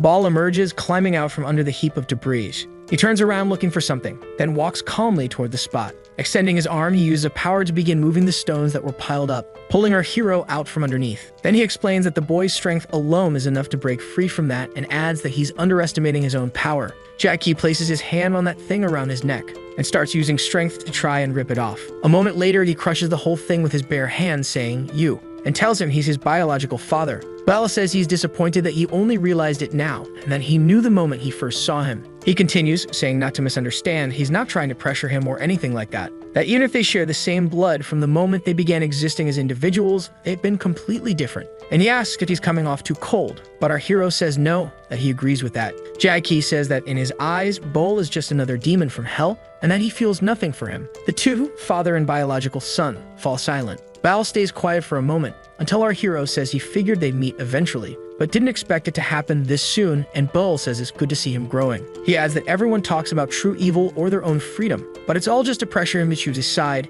and you shouldn't listen to them. He says he wants him to have the kind of freedom worthy of a hybrid and live a good life. He explains that being the son of the great demon Bull shouldn't define his life, although as his father, he wonders if he shouldn't at least grant his son one wish. Jackie says he thought Bull was a cold-blooded demon. That was a bit unexpected. And Bale explains he just wants to act like a father one time. Then the boy asks if it's really a wish and if anything would be possible. Ball says that if it's within his power, he'll do it, whatever it is. Our hero says that then his wish is. Jackie says that please he wants him to do a job interview with him, leaving Ball a bit confused and surprised. The boy says that after this they may never see each other again, so if he really wants to act like a father, then please help with his future. Suddenly, angelic wings appear and someone calls out to the boy. Hannah shows up asking if everyone's okay, and if she arrived too late, but Jackie says she got there just in time, asking if she has a phone with her. Then our hero asks her to record this, and pointing at his father, he leaves him a bit incredulous. On the other side, slightly above, Hannah also looks a little tense. Finally, the three of them prepare for an interview right there in hell.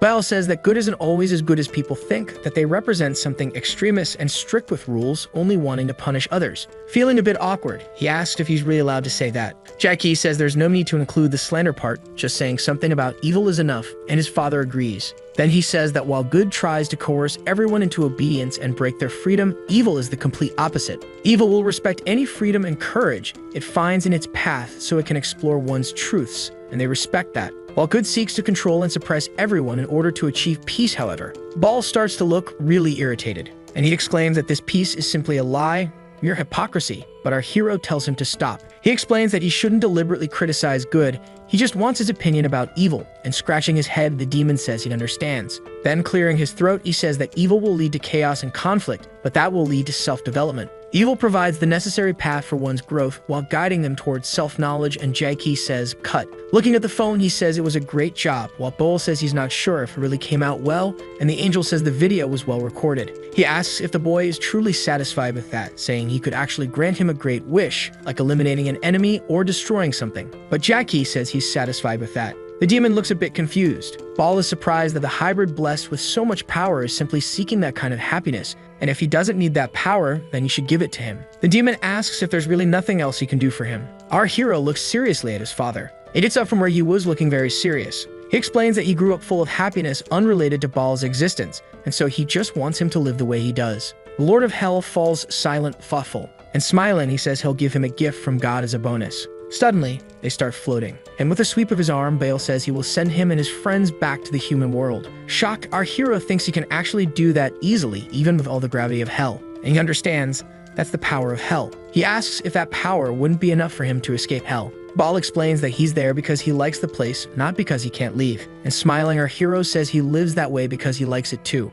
Then his father, returning the sentiment, says he understands that very well. Finally, with a wave of his hand, he says, "Goodbye, my son." He says that over there is his son's guardian angel, and that if it were the old him, he would have killed her the moment he saw her. But since she seems close to his son, he'll send her along with him and hopes she'll always be by his side and protect him. The angel says she certainly is Jakey's guardian, looking a little shy, but she thinks she's by his side because she likes him. And in the next moment, she simply vanishes while Bull stays there questioning what she just said. Quite annoyed, Yoonji says that shameless girl just confessed right there that she likes Jae-ki, and Bull says he liked her, but he'll send her back because she's a friend of his son. And with a wave of his hand, he makes the girl disappear too. Turning to the gangster, he says he really liked his physique and that he would look perfect decorating his chambers. The man starts crying and begs to be spared, saying he's been to heaven and hell in a single day and now understands he'll be good for the rest of his life. Then he sends him back too, hoping he'll stay close to his son, and that if he ever meets a child who deserves it, he'll send their soul there. Sighing, he wonders if his life might be getting a little boring. A bunch of demons arrive, asking the commander what happened there, saying they saw the mess and sent troops, but Baal says it was nothing. He explains that Des and Gomorrah fought and broke their vessels, and that they do that from time to time anyway. There on a small pile of stones near the lava river are also the remains of the vessel that was meant to be used for Jack-Kai. Suddenly, his eye glows and the demon says he's lying to protect his son. Then from that dangerous place, he shouts for Des, asking where she went. Finally, she answers, saying she's there, but she was in a rush and could only restore one hand. Then he suggests that for now they fuse together and at least until they recover their vessels, they can stay that way. Des says she really hopes they won't stay like that for too long, and the demon asks if she wouldn't like to stay like that, and Des says no. Back in the human world, everyone is back safe and sound, while our hero tells Hannah that he needs her help again because he needs to return to paradise. The angel says that if it's for him, she'll do anything. And suddenly, the two start flying upward at high speed. Excited, she says it seems like his levitation skill has improved a lot, and the guy says he learned it in hell, but still needs more practice. Hannah gazes at him, amazed. Finally arriving in heaven, he says, "Here it is." He asks for forgiveness and wonders if they could give him an interview, and the statues realize it's the hybrid who came back, asking what he wants to talk about so suddenly. Jae-ki says that to make up for what they did, he wants to hear from them what they think about their own beliefs, but they say that's nonsense and tell him to just submit. Then he asks if it's okay for him to hit them, and she explains that the real bodies are elsewhere. These are just Bluetooth devices. Getting closer, he then apologizes for breaking that statue. He asks if it's made of tofu, and the other one, offended, says it's made of the strongest stone in paradise, the first rock that ever existed. Then he asks if the other statue will be a bit more cooperative then. That statue seems to get a little nervous and tense. A remnant of the council screams, calling him an insolent bastard. How dare he, a mere human, question and threaten the Supreme Council. Then it shouts, calling forth celestial light, and finishes the name by attacking with a beam called Ultra Gamma Ray. It says to show him the suffering of extreme heat. Using a massive and powerful beam of energy, the council says he will burn to ashes with this light. That huge blast of energy comes at our hero, who sarcastically says he forgot to put on sunscreen today. Then Hannah says she has some sunscreen with her and asks if he wants some, and Jae-ki says yes.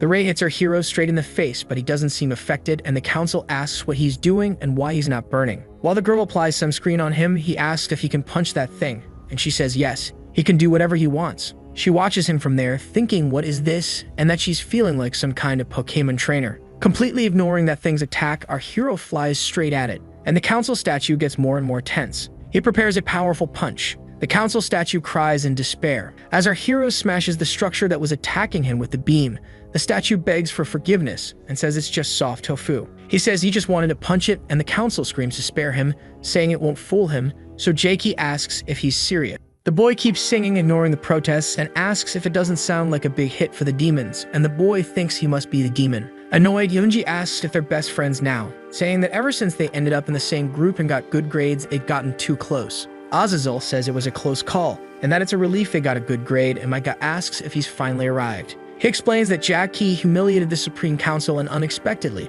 they even summoned the Wailing Wall, but there was an intense battle. Micah says that with that humiliation, the council won't leave him alone and heaven is probably a mess right now. Hannah says she didn't expect to see him there and asks if he is Israel or Ariel. The boy says she dropped the formalities and she replies that they're friends now. He says he's always liked an exciting life and the girl says she gets it, he's Israel, and that he and his brother had a temporary ceasefire. Micah asks our hero if he saw Lucifer around, but he stutters a bit and doesn't answer directly. Summoning her weapon and eager to fight, the Archangel says that from the way he's acting, she knows he met him. She says the fact he saw Lucifer in hell is a bad sign because if he's there, he must be planning something. Suddenly, the teacher calls the two of them. He congratulates them for getting a perfect score, saying it's great and all, but if they cause any more conflict, he says he'll cancel their perfect grade, that Micah drew her weapon during class and that's forbidden, so she should store it in her locker. Meanwhile in hell, Baal is sitting, gazing at that sea of lava. He seems contemplative, deep in thought. There shouldn't be anything worth fishing for in a lava valley, right? Then Baal says that sometimes there are things like him that are worth catching, and Lucifer says that's because he took the bait.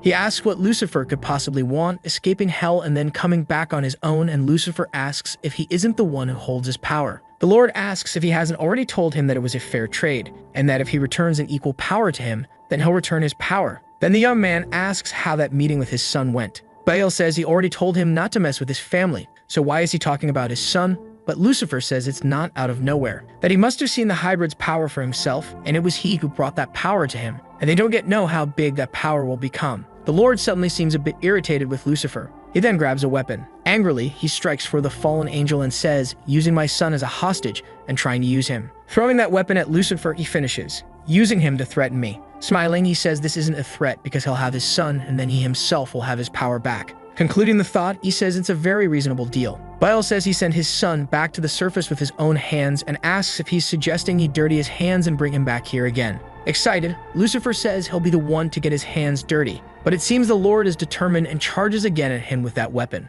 Then things start going badly for the fallen angel, and Baal watches him fall again into the lava lake after his attack. He watches him with a look of indifference and superiority. But suddenly Lucifer appears behind him, saying he'll set up the plan and bring him back, and he can sit there gracefully fishing while he waits. And he adds, asking if he wouldn't like to have his son back at his side. He suggests trading the hybrid's power for his, and he can enjoy a happy life with his family for eternity. But suddenly the ground begins to rise and wraps around the fallen angel. Baal was using one of his powers while asking if there isn't any way for him to do this without payment, right? But Lucifer explains that as he can see, all he can use is this evasive ability. To bring his son in the awakened state, he'll need a bit more power. He then asks him to give him 50% of the power he was supposed to receive later. Excited, he says it's like an advance payment. Meanwhile, on Earth at the emergency care center, that gangster runs into Hyung's room saying he's finally back, and asks if he's still unconscious while leaning over the man's bed. A nurse informs the doctor that the guy who causes trouble in the patient's room is there and is trying to wake up the man who took the tranquilizer. He starts explaining that just a moment ago, he experienced something incredible.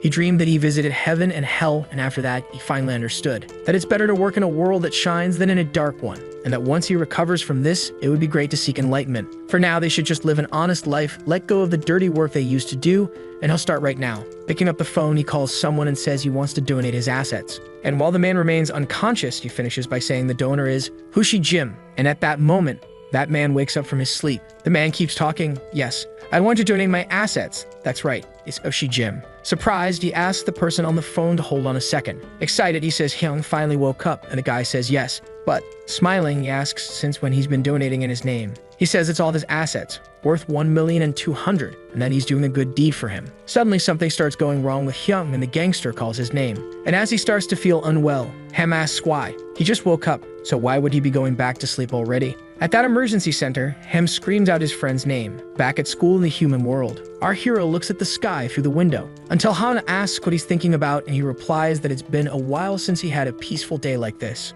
And that's why he's just thinking, how long will this peaceful time last? The girl tells him not to worry because he has a guardian angel by his side, and she'll do anything to make his wish come true. And that she, Hana, will always be by his side, both in happy and sad moments. Someone shows up and asks if it's really in both sad and happy moments, and whether she's confessing to him right now. If that's the case, would she mind stepping aside? The angel tries to explain that she thinks she's misunderstanding, that they're just. But Yeonji interrupts her saying, yeah. Then she asks Jackie if he believes she's a real angel, and whether she herself should just tell him the truth. She says she's a fox who's been flirting with him for a while, that she can act like an angel, but is actually trying to seduce him. Our hero says Hana would never do that, and that she's just trying to be her best to help him, though she doesn't help much, and the angel says he's way too honest. The girl stands there all shy, and in another moment she asks for a Marlboro, please, but the convenience store clerk says he doesn't sell cigarettes to students. Meanwhile, at the convenience store, Hana opens her little mouth for something and keeps drinking water, but it seems she drank a bit too much. Frustrated, she thinks this is really upsetting and that maybe she should just give up. Then, Unable to take it, she starts crying. She thinks that honestly, the two of them seem good together. But it's also true that she needs to break them apart. While thinking about this, she cries, becoming a little shy, thinking she was the one who met Jackie first, and that the other girl just came and stole him from her. Suddenly, something says it can feel human sadness coming from somewhere, and Scalpel appears saying it was just her. She asks the guy if her sadness seems amusing to him. He says of course, because after all, he's a demon in fluctuations of negative emotions like jealousy or anger. He says he likes downcast people, and that she's reeking of negative energy right now. She asks if he's really a demon, and he says yes. She says if that's the case, she wants to sell a few grams of her soul, and asks if in exchange he could grant her a wish. Excited, Scalpel says that as expected, humans are interesting. But that souls aren't fun for him. He prefers more twisted collections, and asks if she has any pictures of dead animals. Thunji says she probably has a few, so he asks why she has that kind of image, and she explains she's always liked unique things. He says that if she had been born a few years earlier, she would certainly have had talent to be a witch, but she says the only thing she's interested in is Jackie's love. Scalpel says then the contract is sealed, and he can make her show Hannah the full extent of her hatred.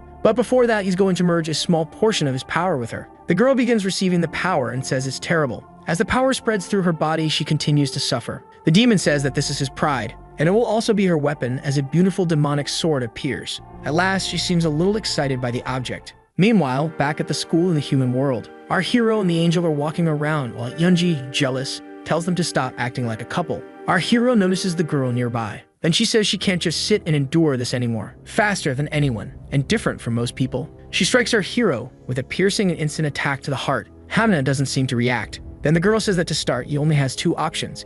He must say yes or no to going on a date with her. But either way, regardless of his choice, the outcome will remain the same. Out of nowhere, a hand appears grabbing the girl by the face and throws her far away like she's nothing. She asks Eunji since when did she have the confidence to make such a confession, and how dare she try to pierce his heart right beside her. Then she asks Jackie if he's okay, apologizing for not being able to protect him, but he says it's fine, it didn't hurt at all. But it's as if a strange feeling begins to rise in his heart. Hannah can't believe it and says don't tell her that this is, but the other girl interrupts and says there's something that can't be protected by her. She explains that this sword can weaken any man, but for a woman, it acts like a poison. And now that the poison is flowing through her veins, protecting Jackie would become impossible, and Hannah asks if she's saying to give up on him. She adds that besides that, if it continues like this, sooner or later he'll fall in love with her, and then she'll die from the poisoning. Worried, the angel tells her to stay away from Jackie. Smiling, the girl says she can only choose one. Pointing the sword at the angel, she says it's to accept the fight against her. While Hannah watches the situation with concern, Yoonji says,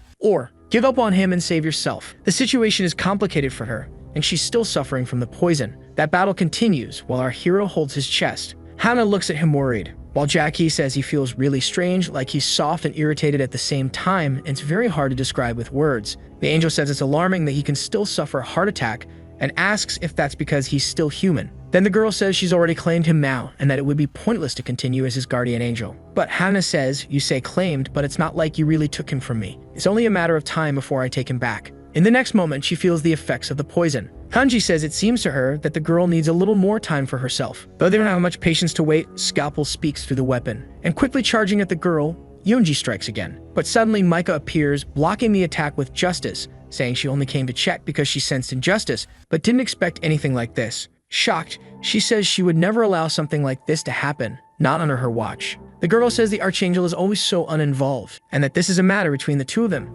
and she has no right to interfere. Then Micah says she had a little help getting started and mentions Scalpel, and that she knows he pushed this girl to start all of this. Then he asks, why not? Isn't it interesting? And even if I didn't interfere, she wouldn't give up on him. So this fight would happen either way. With his hand on his chest, our boy realizes something is wrong with his heartbeat. Clutching his chest, he says it's speeding up. Micah asks if it was really necessary to put Jackie in this state, and that this isn't something they should do, especially with him being the hybrid. Right. But the demon says that regardless of his identity, the girl's desire to have him is very strong, even if it was just a brief moment of emotion. Donji says that the boy is also attracted to her, and that it's like iron being drawn to magnetism, and it's strong like that. Micah continues that it's not fair to have this fight because of it, unless the angel accepts her disadvantage, and Hannah immediately says she accepts. That she doesn't care about fairness because protecting Jackie has always been her duty, and the Archangel says that's how it should be. Striking justice on the ground, she says, very well. If both sides accept the conditions, she will allow it to happen, and whoever loses this duel will unconditionally give up on Jackie. Then she asks Eunji if she accepts this condition, and the girl eagerly says of course, and that they can start. Then she asks Hannah if she accepts the condition, and she just takes a deep, irritated breath, but then says that she accepts that she'll take on this challenge, as the Archangel says that's the spirit. Enjoying the situation, Yoonji asks if they can now end this way, already charging at her opponent. Hana, on the other hand, prepares herself using her celestial energy, and with a precise move, she dodges the demon girl's attack. Eunji is surprised she used celestial energy, says she thought she was unarmed, but it turns out she has a weapon. Hana questions the girl if she really thought she'd go into a war without a weapon, and that would be a bit illogical. But in the next moment, she seems to feel something troubling, and looking at the cut on her arm, she says the poison is spreading even more. She thinks that if she's like this, then Jae-ki must be too, and he's starting to grow an unconditional favoritism for her. Our hero says that the cute feeling he had before is now starting to turn pink, and he's never felt that before. Hana thinks, he can't be, he shouldn't be. The longer this lasts, the more dangerous it will become. But suddenly, Eunji appears saying not to worry because she doesn't intend to waste time. While the angel defends herself, the demon girl says she'll win no matter what, even if Hana does nothing, and just lets time pass. Hana says firmly that she will protect Jae-ki at any cost. Eunji says that hearing things like that makes her want to win even more. She adds that she'll win this fight and get rid of her, and she starts landing a series of attacks against the guardian angel, who keeps defending herself. Micah says that during the duel, it should avoid using any excessive provocation. Hana says the girl is being controlled by Scalpel, and that he's taking advantage of her uncontrolled emotions. But the girl corrects her, saying she's doing this by her own will, while the demon says that's right, he's just giving her a little push. Eunji tells her to stay away from Jae-ki, and then she can stop attacking her, but the Guardian says that's not going to happen. She says that protecting him means making sure no one takes him from her. The other girl says, well then, the only option is to settle this through the duel. Micah orders them to stop the provoking chit-chat and focus on the duel itself. Meanwhile, our hero is suffering on the ground with his heart. Suddenly a shadow appears on the floor asking, so this is it. Lucifer appears and asks if his weakness is an unexpected heart attack. Our hero says he'd rather have a fistfight instead, and that he doesn't know what to do with this strange feeling. The fallen angel says that the longer it lasts, the more intense it will get, and that he'd be curious how severe the condition could become. He stands there watching the duel from afar. Suddenly, he raises his hands and asks what they would think if he adjusted time a little bit. Then he uses his power to tweak some things, and out of nowhere, it becomes night. But right after, the day breaks again. Micah wonders if it really is morning again, and if they spent the whole night fighting. When a woman approaches, asking if this is the school, she says she finally found it, looking quite satisfied. She's a very beautiful woman with dark hair, and our hero, now standing, clutches his chest again. He seems to be struggling deeply with what he's feeling. Excited, Lucifer notices that he's reacting, then says he's clearly reacting. Then suddenly, both girls look back asking, what? Meanwhile, in the human world, back at the school, a girl introduces herself as Ban, saying she's the newest transfer student, currently the most famous celebrity. Then she asks if there's any member of her fan club named Succubus around. A bunch of people start screaming Succubus and begging her to take their soul. The girl says she's so happy just thinking that there are so many Succubus members there. Everyone around starts cheering, calling her Hani, and saying they love her. Right behind them, the teacher also seems very excited, waving his glow stick and calling her Hani too. But right after that, he says he got a little carried away. Pulling himself together, the teacher asks everyone to calm down, since they're in the middle of a lesson. As she walks through the classroom, someone calls out for the succubus, and our hero shows up all dressed up as a fan, asking her to take him. Hana says she wants to believe that's not Jae-ki, and Yoonji says that in the end, he's still a man. Azrael says it shouldn't be this way. For a succubus to have so much success in the human world, she'd have to be exceptional. Micah says he looks like Uriel today, and the man says today is his brother's turn to be the Archangel, and that he came because of the new student. The Archangel asks if the rumors have already reached the heavens, and that for now Jae-ki is just like that. Then someone slams the desk hard. She says that if that's the case, all her efforts to give Jae-ki a heart attack were completely wasted, and Hana says she got poisoned because of her too. Hyunji yells for Scalpel, demanding he cancel the heart attack effect on Jae-ki right now. The demon says that this was the first successful attack on the hybrid and canceling it would be a waste, but that he understands. And in the next moment, a demonic energy leaves our hero, who feels a little confused. But suddenly, right after, he shouts that the succubus is the best. Yoonji asks why he still likes her even after the power was removed, and Hana says he looks even more energetic than before. Meanwhile, in a classroom, the teacher takes a photo with the so-called succubus. A bit shy, he thanks her for coming to their school, and the girl replies it was nothing. But then he turns to everyone else and says they can only ask for a photo after class, making our hero irritated. The girl asks if that's Jae-ki, and blushing, our hero asks how she knows his name, and she says it's because it's always Jae-ki. She adds that she's happy to be in the same class as him, while the boy says it should be him, saying that other students are surprised too. She explains that she still doesn't know much about the school and asks if he could show her around. She adds that it would be just the two of them. And our hero says, of course, that he'll show everything in the school, even the underground prison. Surprised, the girl asks if there's a prison there, but he replies it was a joke, and the girl, embarrassed, says she thought he was serious. The girls think that if they let that happen, the fight they had would be meaningless. Drawing her weapon, she summons her power to detox the angel. Hamina looks confused and asks why, while Yoonji calls out to Micah, explaining that it requires a temporary ceasefire in her fight with Hana, because since her goal is to get Jackie, she never intended to hurt Hana. Micah, smiling, seems pleased. Meanwhile, in another part of the school, our boy says that's the gym for the regular students, and that it's a room full of sweat, and the girl says she gets it. Then she says she thinks she's sweating now, and that it's a little hot in there. Our hero says he can turn on the air conditioning if it is, but she says there's no need, he should sweat if it's hot, and asks if he doesn't feel it too. But our hero stammers, trying to reply. The girl asks if he can teach her a sport using that ball, and Jackie asks if she meant to say that while practicing sports. Lucifer thinks that defeating the hybrid using only physical strength wouldn't be easy, but if he uses a method to influence his heart, it will spread smoothly. From now on, he can just wait until he becomes less powerful, and then take him to hell. The fallen angel notices 3 people approaching and knows it's trouble. Micah looks up, thinking she saw something. She thinks it's strange because ever since that day, she keeps smelling his scent. Suddenly, someone yells from inside the gym, saying she shouldn't be careless.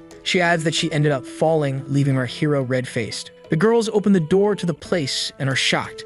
Hannah screams, calling her a tramp, while Yoonji says she understands that Hananet is truly losing it, but even if she runs, there's nothing she can do now. And she says she can hear the sound of his heartbeat from there, but Hannah says she can't hear anything like that. So how the hell can she? The girl asks if she really can't feel the vibration that's being transmitted through the ground and says she thinks that Jackie really likes this girl, while Hannah questions, what seriously? As they both look at the two lying on the ground, the angel says, so you're saying, and asks, Jackie sincerely likes this girl. Stammering a bit, our hero asks if the girl could move a little, and she says that being this close to him, she can feel his breath, and continues saying, you know, if we stay this close, at some point you can start to hear the sound of your own breathing. She adds that it means she can intensify the pace of his heartbeat. The boy actually seems to feel it. Van looks surprised and says it seems like his heart might explode and that he doesn't need to worry because she won't take her hands off him. He thinks he can't escape and that he doesn't know what this is, but it feels like his soul is being drained from him. Suddenly, something catches the girl's attention from above. Gunji asks if she can see it, the red heart in the middle of all the energy coming from Jackie's emotions. And Hannah comments that it's really big and says this isn't possible, that Jackie wouldn't fall for someone's seduction that easily. There from the center of the court, the woman tells the boy that he's crazy about her, that he's in love and that he can't escape, she's got him. Our hero lies there on the ground, defeated. Meanwhile, from a discreet window, someone watches. And excited, Lucifer says that the succubus is doing a good job, that he only needs to wait a few more seconds and the hybrid will be incapacitated. Out of nowhere, someone shouts Lucifer's name, and then Micah throws the justice staff fiercely at the fallen angel. The guy ends up being caught off guard and barely dodges the attack, saying, Michael, you again. That floating heart remains there, and the two girls watch it thoughtfully. Suddenly, they look at each other as if they had the same idea, and both leap toward that huge heart of energy. Fiercely, the two stretch out their hands to grab the heart, saying the ceasefire ends now. As the two girls jump closer to the heart, the succubus notices their move, and with a burst of speed, she also launches herself into the air. She places herself in front of the heart and says she can't let that happen. Angrily, Hannah tells her to move aside, preparing a punch charged with celestial energy. The succubus is caught off guard and just stares. Then Hannah's hand lands right on her face, probably smashing the woman. She drops to the ground while the succubus is thrown far off into a cloud of dust. Hannah says she shouldn't use too much violence being an angel and wonders if she's become selfish. Meanwhile, happy up in the air, Yoonji touches the boy's heart, saying she's got Jackie's heart, but something suddenly flies through the air toward her. It pierces the heart like an arrow, leaving the girl surprised. It's Ban who pulls the heart with her tail, letting the girl fall away. She asks what the hell is wrong with those girls that they shouldn't rush in like that. She says everything they try will be useless, and in the end, all they'll have is a bitter defeat, and that will happen because the hybrid's heart belongs to her. From within the dust cloud, Yoonji asks how she dares to suddenly appear and claim his heart for herself. Furious, she runs out of the smoke saying that this heart can only be hers. Hannah shouts from the other side that Jackie's heart isn't an object, and that she will protect it no matter what. The succubus watches from the middle as the two women charge at her, while our hero seems to be waking up. He asks what they're arguing about and that he's right here. Meanwhile, Micah seems surprised in the background. She walks toward him, calling his name. She says that there are many there who desire him,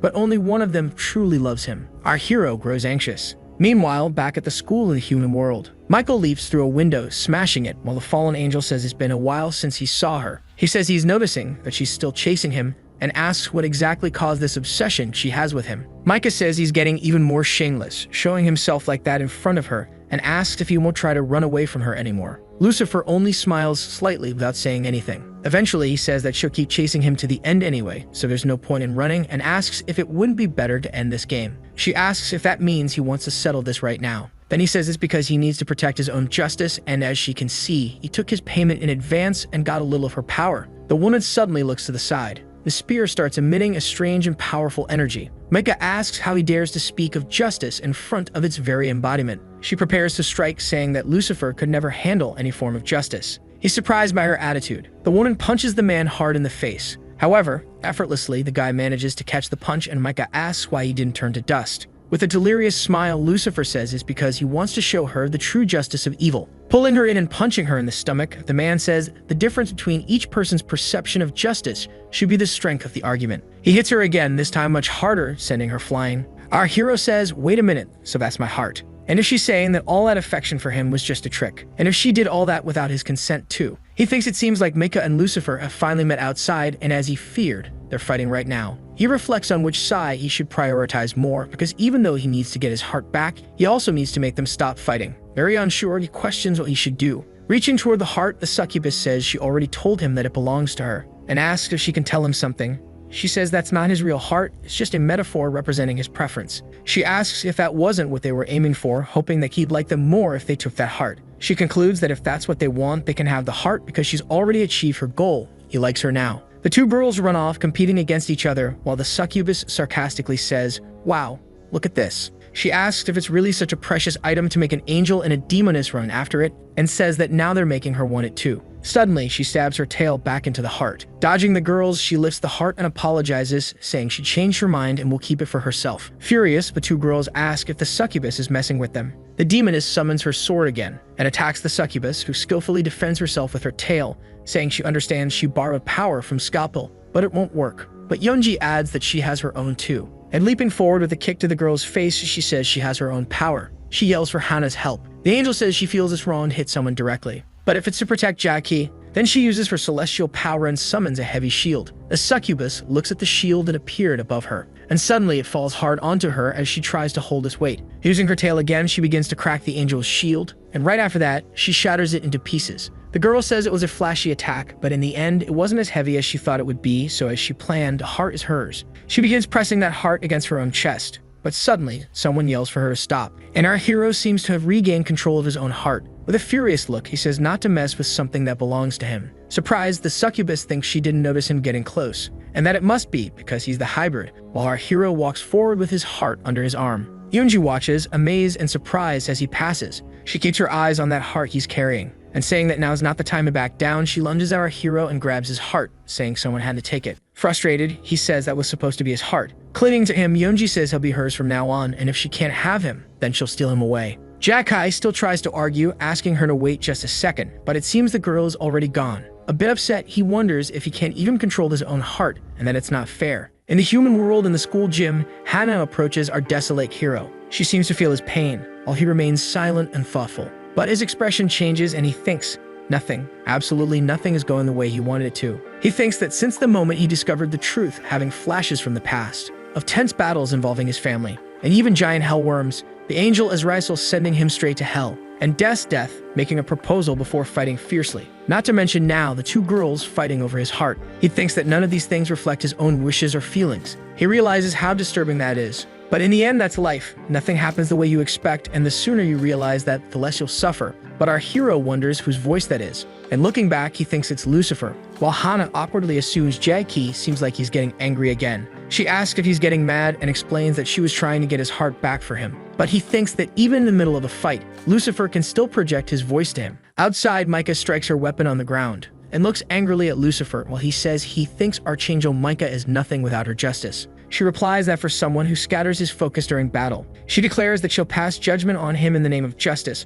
but Lucifer says he was just giving his friend some advice because he needed it. The fallen angel says, but then the very manifestation of justice was there waiting to ambush him. Looking at the woman, the man says, what a shame, and right after he uses an absurdly powerful ability on her. Back at the school, Eunju walks away carrying his heart. She seems pretty satisfied with her theft, but the succubus appears and tells her to give it back, and that it doesn't make sense to keep it if the heart is already that worn out. But determined, she screams that no, The heart is hers, and since it's with her now, she'll keep it and do whatever she wants with it. The day seemed really beautiful, and raising it toward the sky, she adds that she won't let anyone take it from her. Nearby, there's a large cloud of dust and smoke, but suddenly a strong celestial light appears in the middle of the mess. And Micah appears, launching her justice spear at the fallen angel, catching Lucifer slightly off guard, but even so, he raises his finger and uses his power, not seeming too concerned. With just that finger, he redirects the path of the archangel's spear. Close by, Yeonji, a little flushed, still holds her beloved's heart, but she realizes something strange is happening. Suddenly, the spear that Lucifer deflected hits squarely the heart she was holding so carefully. Falling to the ground, sitting in confusion, she asks what just happened, and Hannah says that now that this has happened, there's no way to repair it.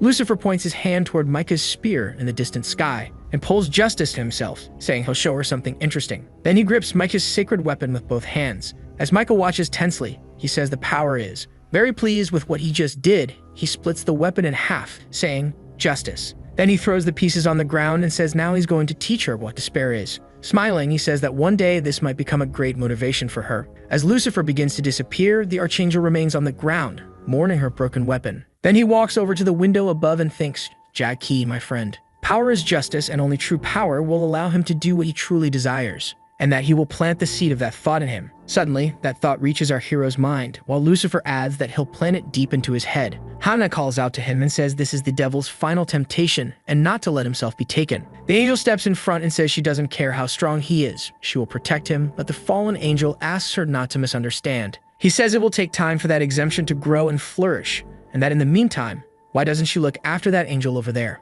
Because his heart seems to have been deeply wounded just now. Meanwhile, Micah remains on the ground, devastated and in disbelief. Unable to believe it, she says that justice was broken into two parts. Disappearing again, Lucifer says that when the thought reaches that point, they will meet again. Still worried, Hannah asks if Jackie is okay, and he only murmurs, "My own free will." Also upset, Yeonji says, "Look at what you've done. This has become a real mess." And that this was her chance to make him hers, but Scalpel says that if she truly wants that heart, she should speak directly to him. He says that even if it would just be a psychological victory, then she asks why things went back to normal, and he says possession has a time limit. The woman says that even though she failed to take his heart, he shouldn't forget that she still conquered his body, and that she honestly doesn't care much about the heart, that it's not important to her. That's because she knows very well that Jackie's body is attracted to her. Determined, Hannah says that if she dares come near him again, she will never forgive the girl. But the succubus tells her to stop being overprotective and asks if she doesn't want to find out for herself what Jackie is feeling. She says she won't use any kind of magic, so they should see who the boy is truly drawn to.